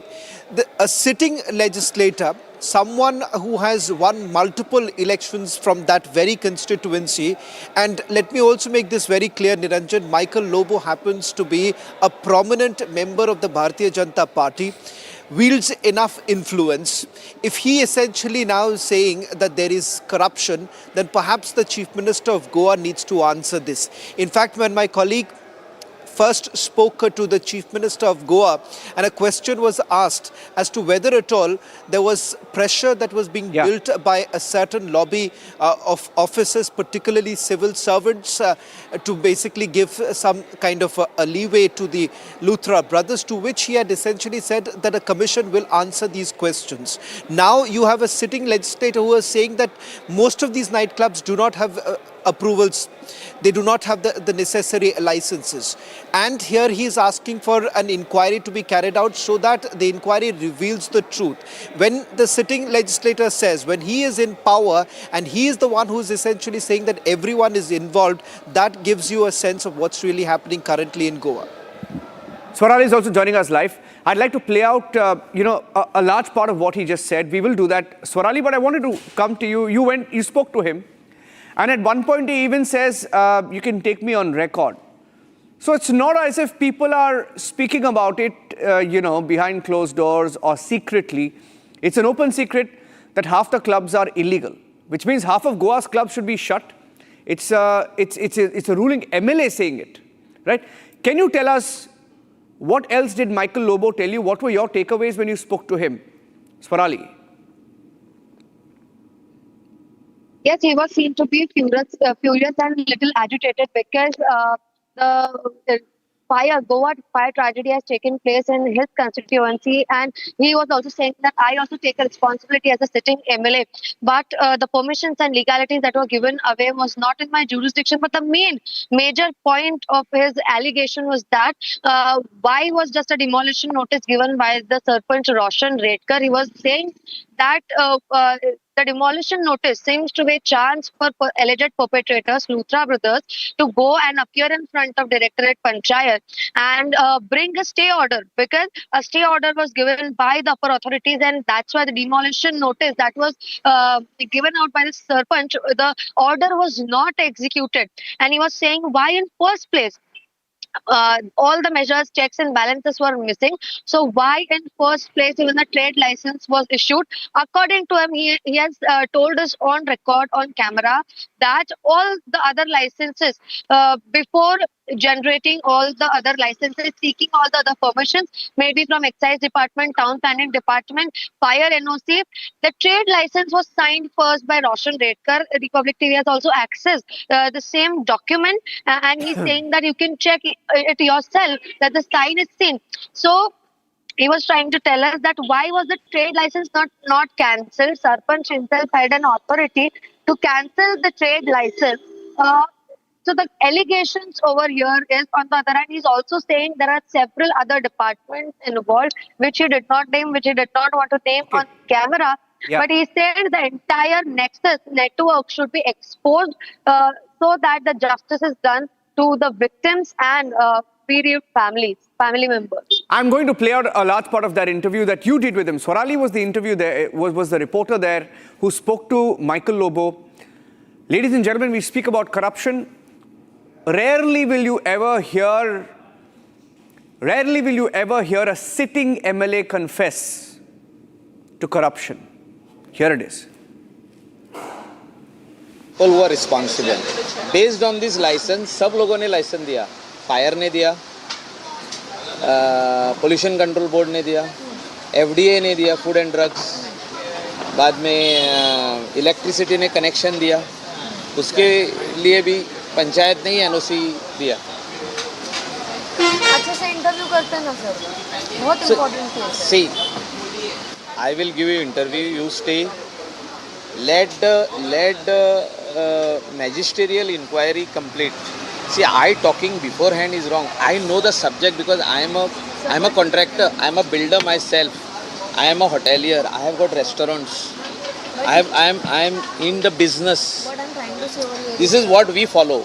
अगर ये सब follow नहीं किया है तो सवाल तो उठाइए. Because see, sir, anyways your statement is out with prudent media, which all the channels are going to run. Why not you give a proper interview? आपका एक पक्ष रखिए ना, आप जो कह रहे हैं. See, I will give you proper interview. I want to see what is coming out from the magisterial inquiry. It's going to take 7 days. No.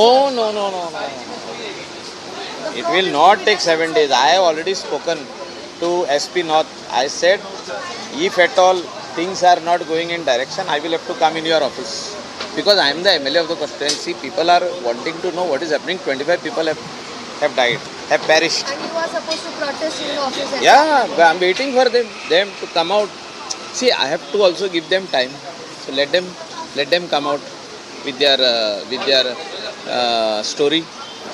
See, ये सब कुछ क्यों हो गया? क्योंकि सारे डिपार्टमेंट ने लाइसेंस दिया. Most important thing is fire and emergency services have totally close their eyes and given them licence. Sir, हमें आप ये बताइए कि जैसे अपोजिशन जो है ये एलिगेशन लगा रहा है, मतलब रूलिंग पार्टी पे, कि without political will how can multiple mall function can be seen the various level of bureaucracy. See, I will tell you one simple thing.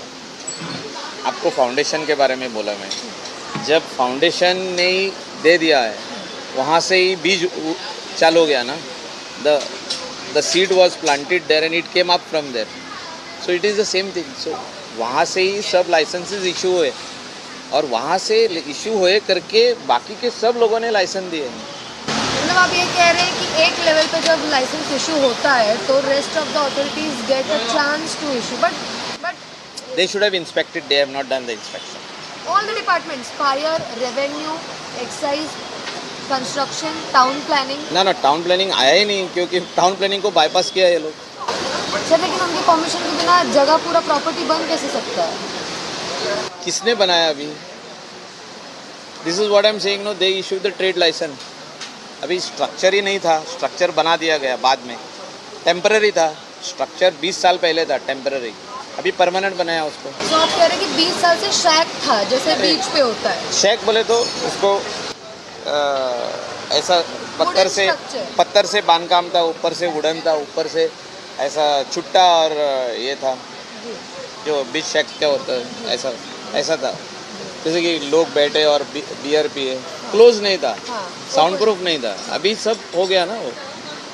C, this is what I am trying to say that the local authority has the power and in their jurisdiction जो भी होता है उनके नज़रों के सामने होता है. उधर वार्ड मेंबर होता है, उधर सरपंच होता है, उधर सेक्रेटरी होता है.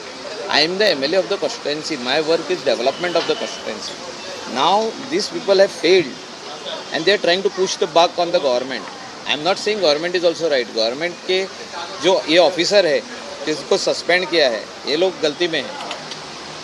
Fire and emergency services, director of panchayat, बाद में पोल्यूशन कंट्रोल बोर्ड, ये सब लोगों ने लाइसेंस इशू किया विदाउट चेकिंग प्रॉपर्ली. अभी वो पानी के अंदर पोल्यूशन कैसे रोक दिया जाए? वहाँ टॉयलेट का पानी कहाँ जाएगा? आप बोलो मेरे को. Where the water will go? From pollution control board they are issuing licence. चारों साइड में पानी है, ब्रिज से आप उधर जा रहे हैं तो वहाँ टॉयलेट फ्लश करेंगे तो पानी कहाँ जाएगा? Tell me. किचन बेसमेंट में है, पानी कैसे कहाँ जाएगा? सर तो जनता तो लोगों पे गवर्नमेंट से सवाल उठाएगी ना। This is what I have come to know now. So practically whatever you wanted I have given you on record. So you can go ahead, do it. I am also waiting for magisterial inquiry ka report. This is just my finding as a person from the industry, as a person from the tourism industry, as a person from the restaurant line, as a person from the construction line. I have my personal experience from where we get all these licenses. So this is my job, day-to-day job. Sir last question, जैसे मैंने यहाँ के local business owner से बात करने I की am कोशिश की। again telling you, I am not targeting anybody in this case. No. I want justice to the people of India. 25 precious lives have been lost. I am very sad because of that. There is no politics in this. ये कुछ कोई नहीं है, politics करने का जगह ही नहीं है। जो लोग पुलिस स्टेशन में आए वो गलत लोग हैं। वो उधर कैंपेनिंग कर रहे थे, वो दौड़ के आ गए। आरजी पार्टी आ गया, कांग्रेस आ गया, उधर वो आप पार्टी आ गए, सब लोग आ गए। किस लिए आए भाई? And ladies and gentlemen, do you want a bigger confession than this of a sitting MLA saying all licenses were given and they were wrong?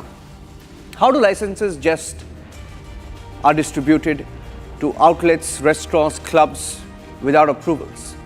It's not rocket science, it's corruption. This is a big admission. Let's see where the story goes. Whether the actual culprits, the people who took the money, will they ever be punished? Our focus will continue to remain on that. Thanks for watching.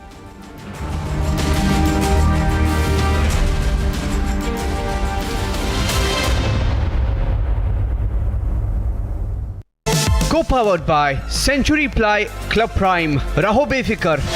दादी के हाथों का जादू और खुशबू से महकता घर, माँ की मुस्कुराहट और खाने की सुगंध, MDH गरम मसाला, क्योंकि हर रिश्ता है स्वाद से जुड़ा। In the India Today Best Universities Survey, India's #1 ranked universities in various streams are JNU Delhi, Amity University, AIMS Delhi, IIT Delhi, and National Law School Bengaluru. थोड़े में ज्यादा स्वाद, यही तो है इसकी खास बात। वाओ मामा, क्या स्वाद है? अरे मेरे राजा, सबका राजा आरती और मसाला। मुस्कुराए लड़खड़ाए जिंदगी, चाहे जो भी हो। सर, पेशेंट के लिए कौन सा रूम प्रेफर करेंगे आप? जिंदगी भर के प्यार का कोई रेट कार्ड नहीं होता। Tata AIG health insurance, with you like family, with you always. आधे बाउल दही में 4 चम्मच MDH चटनी पुदीना मसाला डाला, स्टर करो, पुदीना चटनी तैयार। MDH चटनी पुदीना मसाला। पैसा लगाना है तो सेंचुरी प्लाई क्लब प्राइम पे लगाओ। डूबेगा नहीं, जलेगा भी नहीं, कोई खा नहीं जाएगा, धोखा नहीं देगा, ऊपर नीचे भी नहीं होगा, सेफ रहेगा, सिक्योर्ड, मिनिमम 30 साल का रिटर्न देगा। अब इससे बेटर इन्वेस्टमेंट है तो बताओ। सेंचुरी प्लाई क्लब प्राइम, रहो बेफिक्र। Our pure shahi paneer masala, delicious, healthy everyday.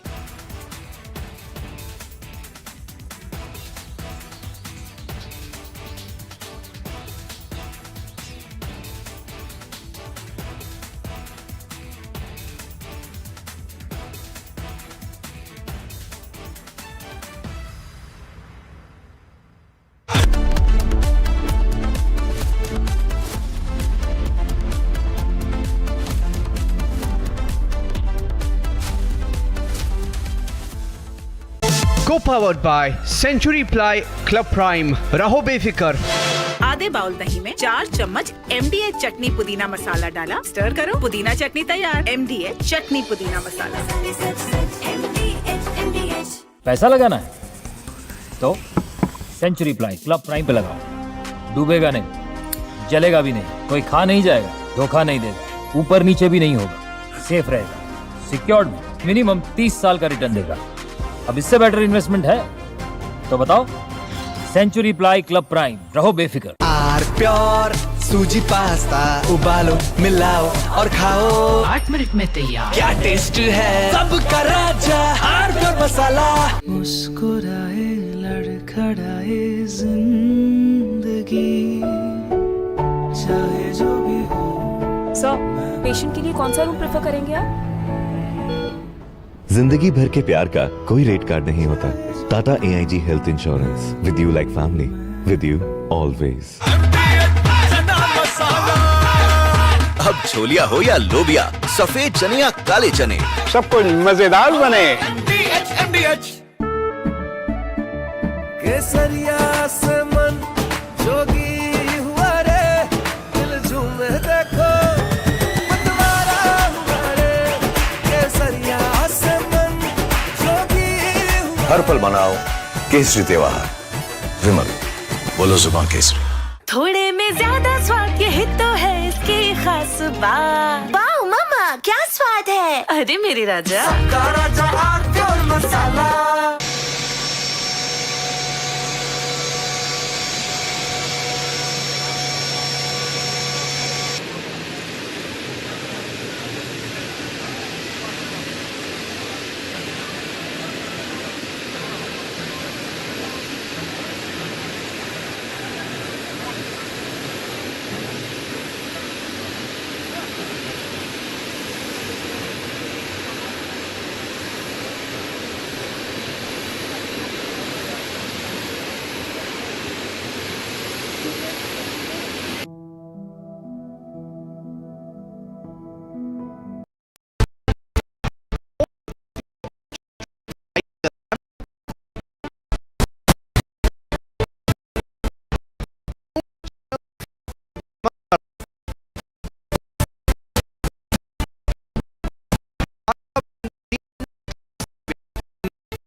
From your smartphones to your smart televisions, trending stories are breaking the internet.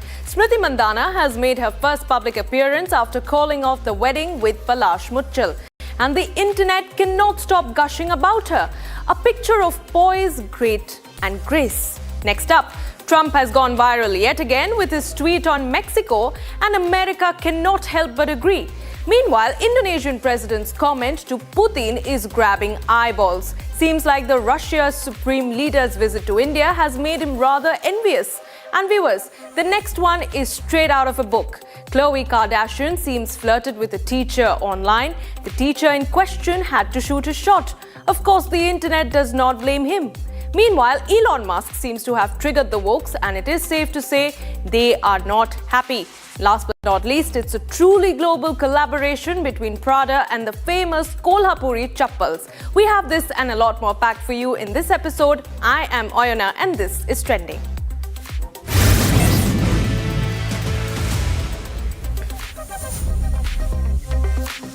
Viewers, cricketer Smriti Mandhana's life has been chronicled by the media for quite some time now. With the landmark World Cup win and a wedding on the cards, it was all going well for Mandhana until it wasn't. Her wedding with music composer Palash Muchal, which was once building up to be a very celebrated event, was soon shrouded with controversies as the rumour mill ran amok.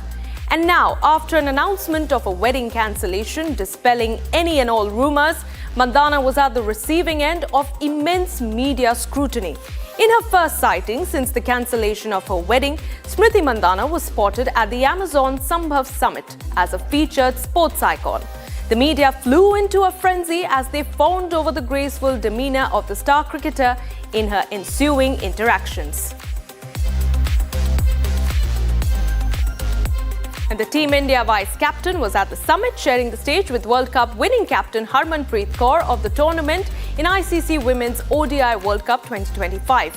Here, Mandana spoke of cricket, her first love, as she shared her thoughts about her long career, focus and how cricket helped her deal with life's challenges.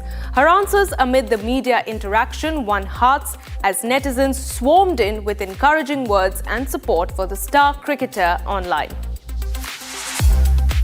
We love for the game, and I don't think I love anything in life more than cricket. So when you go out to bat or when you go out to represent your country, I don't think any other thoughts are there in the mind. When you put on the Indian jersey, the only thing you want to do is represent India and win the match for the country. And yeah, I mean, the biggest motivation is that when you put on the jersey and the India is written. I mean, I always tell everyone that once you put on the jersey, you just keep all your problems aside and just be on the field, because you have a responsibility, and you are one of 2 billion people who are representing your country.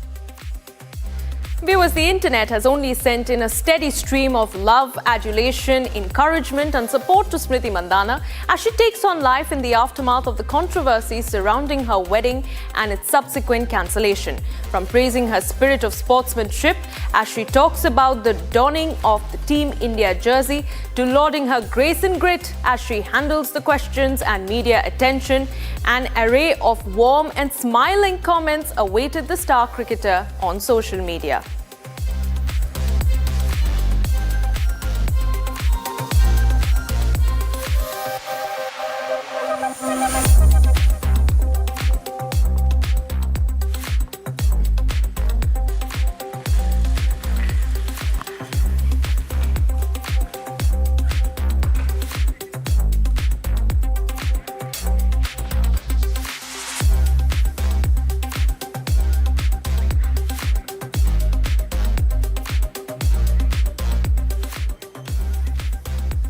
All right, viewers, we've said it once and we'll say it again. There really seldom are days when the US president hasn't made it to the headlines.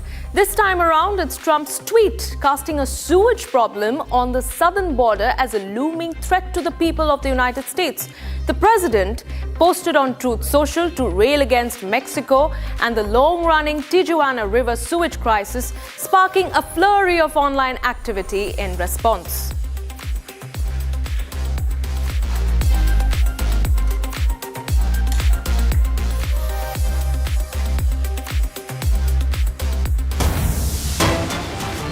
All right, viewers, for a moment we shift our focus to some breaking news that is now coming in. The Prime Minister, as we understand, has spoken to US President Donald Trump. This is a post that has now been put out by the Prime Minister on social media platform X. He says, and I quote, that he had a very warm and engaging conversation with President Trump. We reviewed the progress in our bilateral relations and discussed regional and international developments. India and the US will continue to work together for global peace, stability, and prosperity. So viewers, that is the breaking news that we are getting in at the moment. A telephonic conversation that has taken place between Prime Minister Modi and Donald Trump, President of the United States. The two leaders reviewed the progress in the India-US Comprehensive Global Strategic Partnership and expressed satisfaction at the steady strengthening of bilateral cooperation across all domains. Prime Minister and the President underlined the importance of sustaining momentum in shared efforts to enhance bilateral trade. The leaders also exchanged views on expanding cooperation in critical technologies, energy, defense and security and other priority areas that are central to the implementation of the India-US Compact for the 21st century. The leaders also discussed various regional and global developments and agreed to work closely to address shared challenges and advance common interests. The two leaders, as we understand, have agreed to remain in touch. That is the breaking news that we are getting in at the moment. Viewers, Prime Minister Modi dialing US President Donald Trump. It comes just months after in the wake of the tariff war. But we understand at this point in time that this has been a friendly conversation where the two leaders reviewed the progress of the India-US Comprehensive Global Strategic Partnership and agreed to work in tandem towards a cause that is beneficial for both the nations in terms of trade, defense, technology ties, and a lot more. The two leaders also exchanged views on expanding cooperation in critical technologies, energy, defense and security, and other priority areas that are central to the implementation of the India-US Compact for the 21st century. All right, viewers, while we try to gather more details, let's quickly put out the latest details that we're picking up on the contents of the conversation that has taken place between the Prime Minister and Donald Trump. The two leaders have essentially reviewed the progress in the India-US Comprehensive Global Strategic Partnership and expressed satisfaction at the steady strengthening of bilateral cooperation across all domains. Prime Minister and President Trump underlined the importance of sustaining momentum in shared efforts to enhance bilateral trade. The leaders also discussed various regional and global developments and agreed to work closely to address shared challenges and advance common interests. This meeting, this telephonic conversation, viewers, comes at a critical time when a team of US trade representatives is already in the national capital as we speak in a bid to close in on the India-US FTA. Let's go across to Executive Editor Niranjan, who joins us live from the newsroom with more details on this. We have the full handout of the Prime Minister's office. The Prime Minister's office has given a detailed statement on what both leaders, Prime Minister Modi and US President Donald Trump, discussed. It was a phone call, a telephonic conversation, and that conversation took place a few minutes back. And from the handout, the PMO says the two leaders reviewed the progress in the India-US Comprehensive Global Strategic Partnership, expressing satisfaction at the steady strengthening of bilateral cooperation across all domains. And the important sentence is here, where in the first paragraph, the PMO says, both Prime Minister Modi and Donald Trump underline the importance of sustaining momentum in shared efforts to enhance bilateral trade. So trade being the key word, underlining the importance of trade on a day when US trade team is in New Delhi to discuss a possible trade deal. And they are, of course, both India and America want to seal the trade deal. And India, of course, has been a hard nut to crack, as Trump says, because we have stuck to our ground, not allowing America to get the upper hand in the trade talks. And in the last few days, you've had several controversial comments coming from the likes of Donald Trump. The US president spoke about India's rice dumping. He called it rice dumping, referring to our basmati rice trade and exports to the US. But on the other hand, in different US House committees, you've had different Republicans, Democrats, bipartisan support for trade talks with India to progress, and how India is well prepared and is willing to go that extra mile if America is to be spoken to on fair terms and on equal terms, most importantly. And let me also tell you that from the Prime Minister's office, the details being handed out of the call, saying the leaders exchanged views on expanding cooperation in critical technologies, energy, defense, security, and other priority areas that are central to the implementation of the India-US Compact, which is catalyzing opportunities for military partnership, accelerated commerce and technology for the 21st century. Interesting that the Prime Minister's office also mentions this. Interesting that both leaders discussed it, because just yesterday the US has also approved another multi-million dollar, running into several hundreds of dollars of defense pact with Pakistan. So the timing of all of this is critical. Of course, on trade, the US trade team is here. On defense, India has just, finalized an order for helicopters with a huge American company. And Pakistan and America, of course, their ties have come into question. And the handout also saying the leaders discussed various regional, global developments and agreed to work closely to address shared challenges and advance common interests. The two leaders agreed to remain in touch. So that's a detailed, handout that's come in from the Prime Minister's office of the call between Donald Trump and our Prime Minister. I'm handing it back to you for now, and we'll keep a close track on the developments. Back to you for now.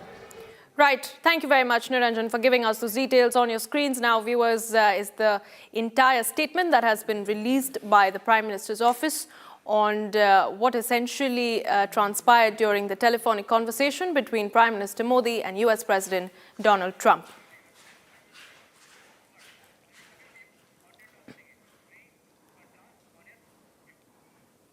All right, viewers, moving on. Hot off the plate and straight to your screens. Ladies and gentlemen, here are the hot trends of the day.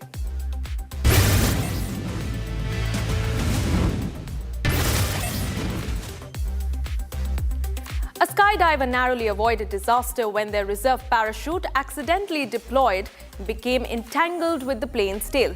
The pilot had to use heavy control inputs to keep the aircraft level, but managed to land safely after the skydiver freed themselves and descended using their main parachute.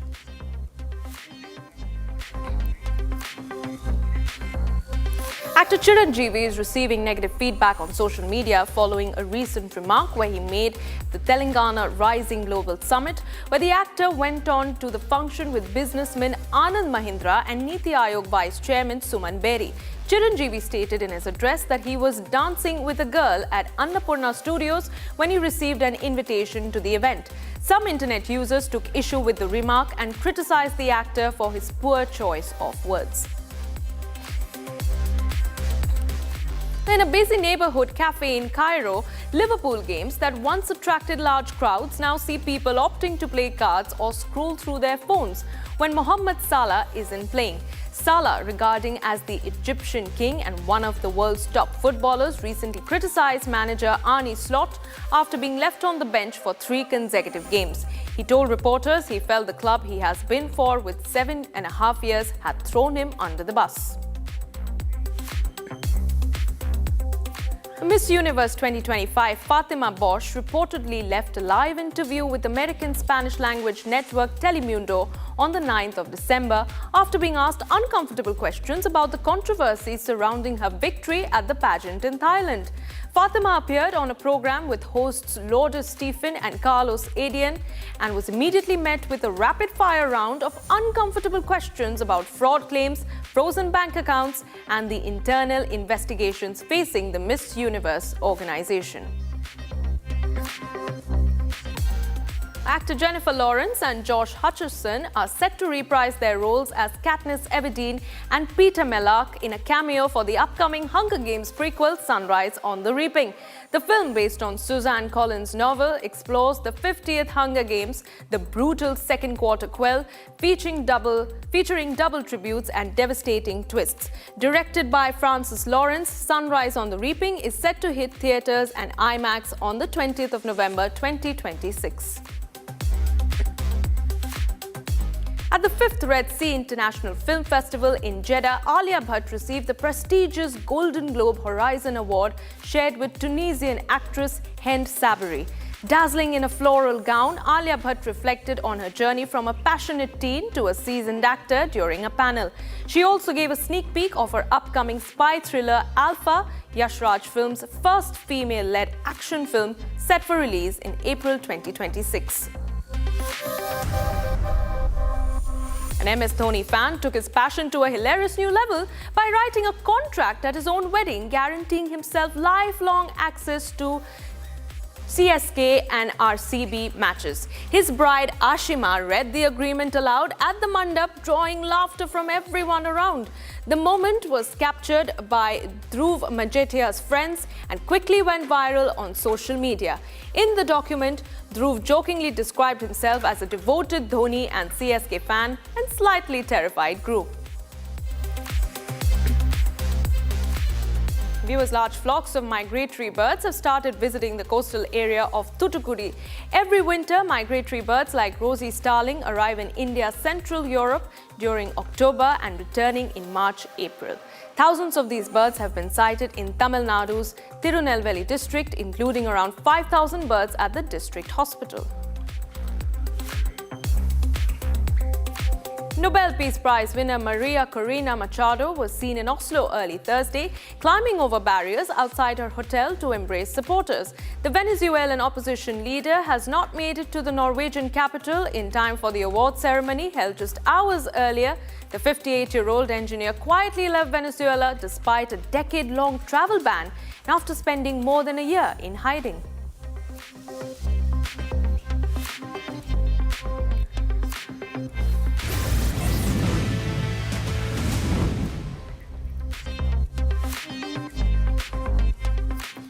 Hi viewers, Russian President Putin's visit to India seems to have sparked conversations in many other nations as well.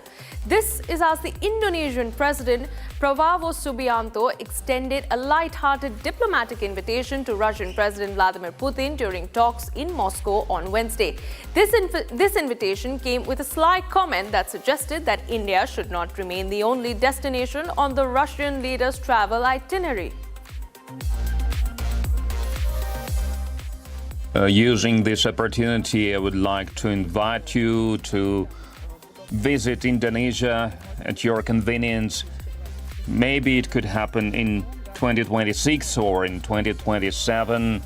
We will be very happy to receive you in our country. Thank you very much. We will for sure do this. Because India should not be the only country where you travel. With pleasure. Thank you very much. And the irony is that this is the Indonesian president's second meet with the Russian premier in Russia itself. Prabowo, amid this visit, praised the excellent state of bilateral ties and invited Putin to make an official state visit to Indonesia in the coming year. The meeting underscored Moscow's push to deepen engagement with major nations in the global south. Indonesia, the world's fourth most populous country, plays a key role in that strategy as Russia continues to navigate Western sanctions imposed over them over the war in Ukraine.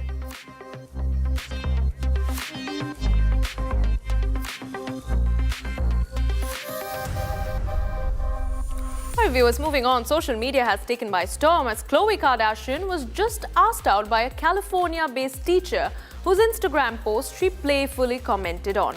All of this media storm started off innocently when Khloe Kardashian surprising fans when she jumped into educator Jacob Meyer's Instagram comments with a cheeky question that is, "How was your day?" after he jokingly described himself as a man waiting for a woman who asks about his school day. And now Myers is shooting his shot right back as he posted a TikTok inviting Kardashian to be his date to his school staff's holiday party, revealing the viral exchange has overtaken his life. And that's not all. He seems quite set on this, seeing through this date as he offers an alternative and quite flexibly so. Myers says that if the Kardashian star can't make it to Santa Cruz, he'll happily join her as a +1 to Kris Jenner's annual Christmas Eve bash while he's visiting Los Angeles later this month.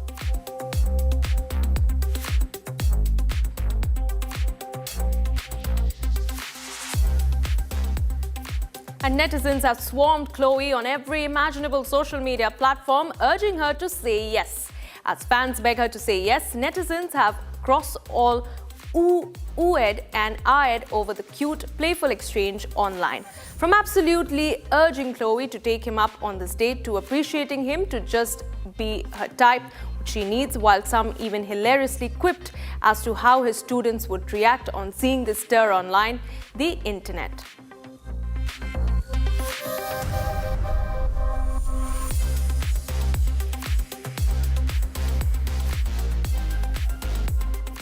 Ladies and gentlemen, the internet houses a myriad of comments and reactions. As we went all on one end over Khloe's Instagram comments sparking a potential date, we have on the other end Elon Musk kicking up a woke storm. This as Elon Musk stirs an online row as he responds to a post mocking pronoun lists, calling pronouns bullshit. His comment drew over 36,000 likes and hundreds of thousands of views.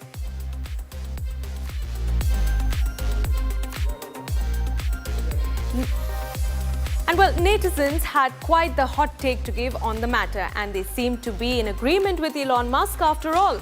In fact, a slew of comments went on to make fun of the fact that had anyone posted a comment like "punch on the face," social media platform X would have earned their post getting blocked. The internet was filled with comments in a surprising turn of events, for once agreeing with the billionaire.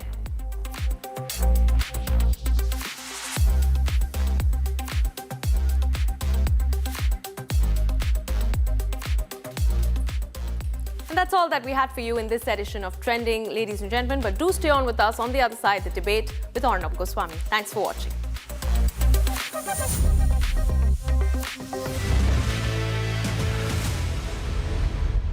Co-powered by Century Ply Club Prime. Raho befikar. दादी के हाथों का जादू और खुशबू से महकता घर, माँ की मुस्कुराहट और खाने की सुगंध। MDH गरम मसाला, क्योंकि हर रिश्ता है स्वाद से जुड़ा। In the India Today Best Universities Survey, India's #1 ranked universities in various streams are JNU Delhi, Amity University, AIMS Delhi, IIT Delhi, and National Law School Bengaluru. थोड़े में ज्यादा स्वाद यही तो है इसकी खास बात। वाओ मामा क्या स्वाद है। अरे मेरे राजा राजा और प्योर मसाला। मुस्कुराए लड़खड़ाए जिंदगी चाहे जो भी हो। सर, पेशेंट के लिए कौन सा रूम प्रेफर करेंगे आप? जिंदगी भर के प्यार का कोई रेट कार्ड नहीं होता। Tata AIG health insurance, with you like family, with you always. MDH की देगी मिर्च, देगी मिर्च का तड़का, अंग अंग फड़का। MDH की देगी मिर्च।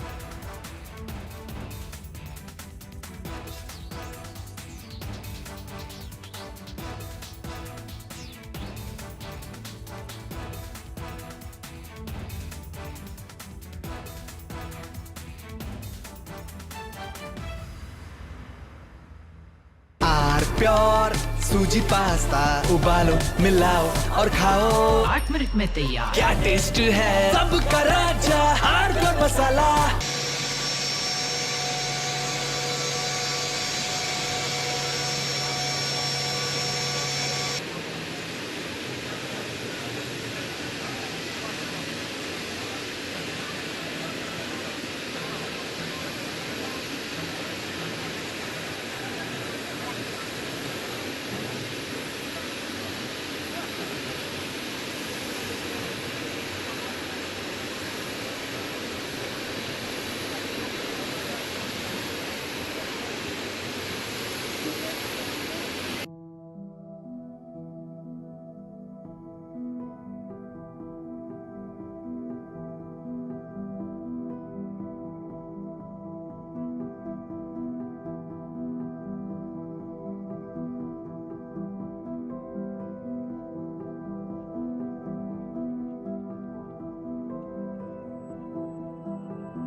Want to impeach a judge for lighting a lamp?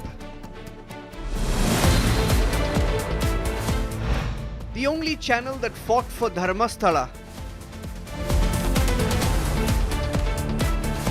Arnab on the Deepam controversy debate tonight at 9 p.m. Co-powered by Century Ply Club Prime. Raho befikar. ये है सीक्रेट रेसिपी MDH का जीरा सिप जल जीरा मसाला।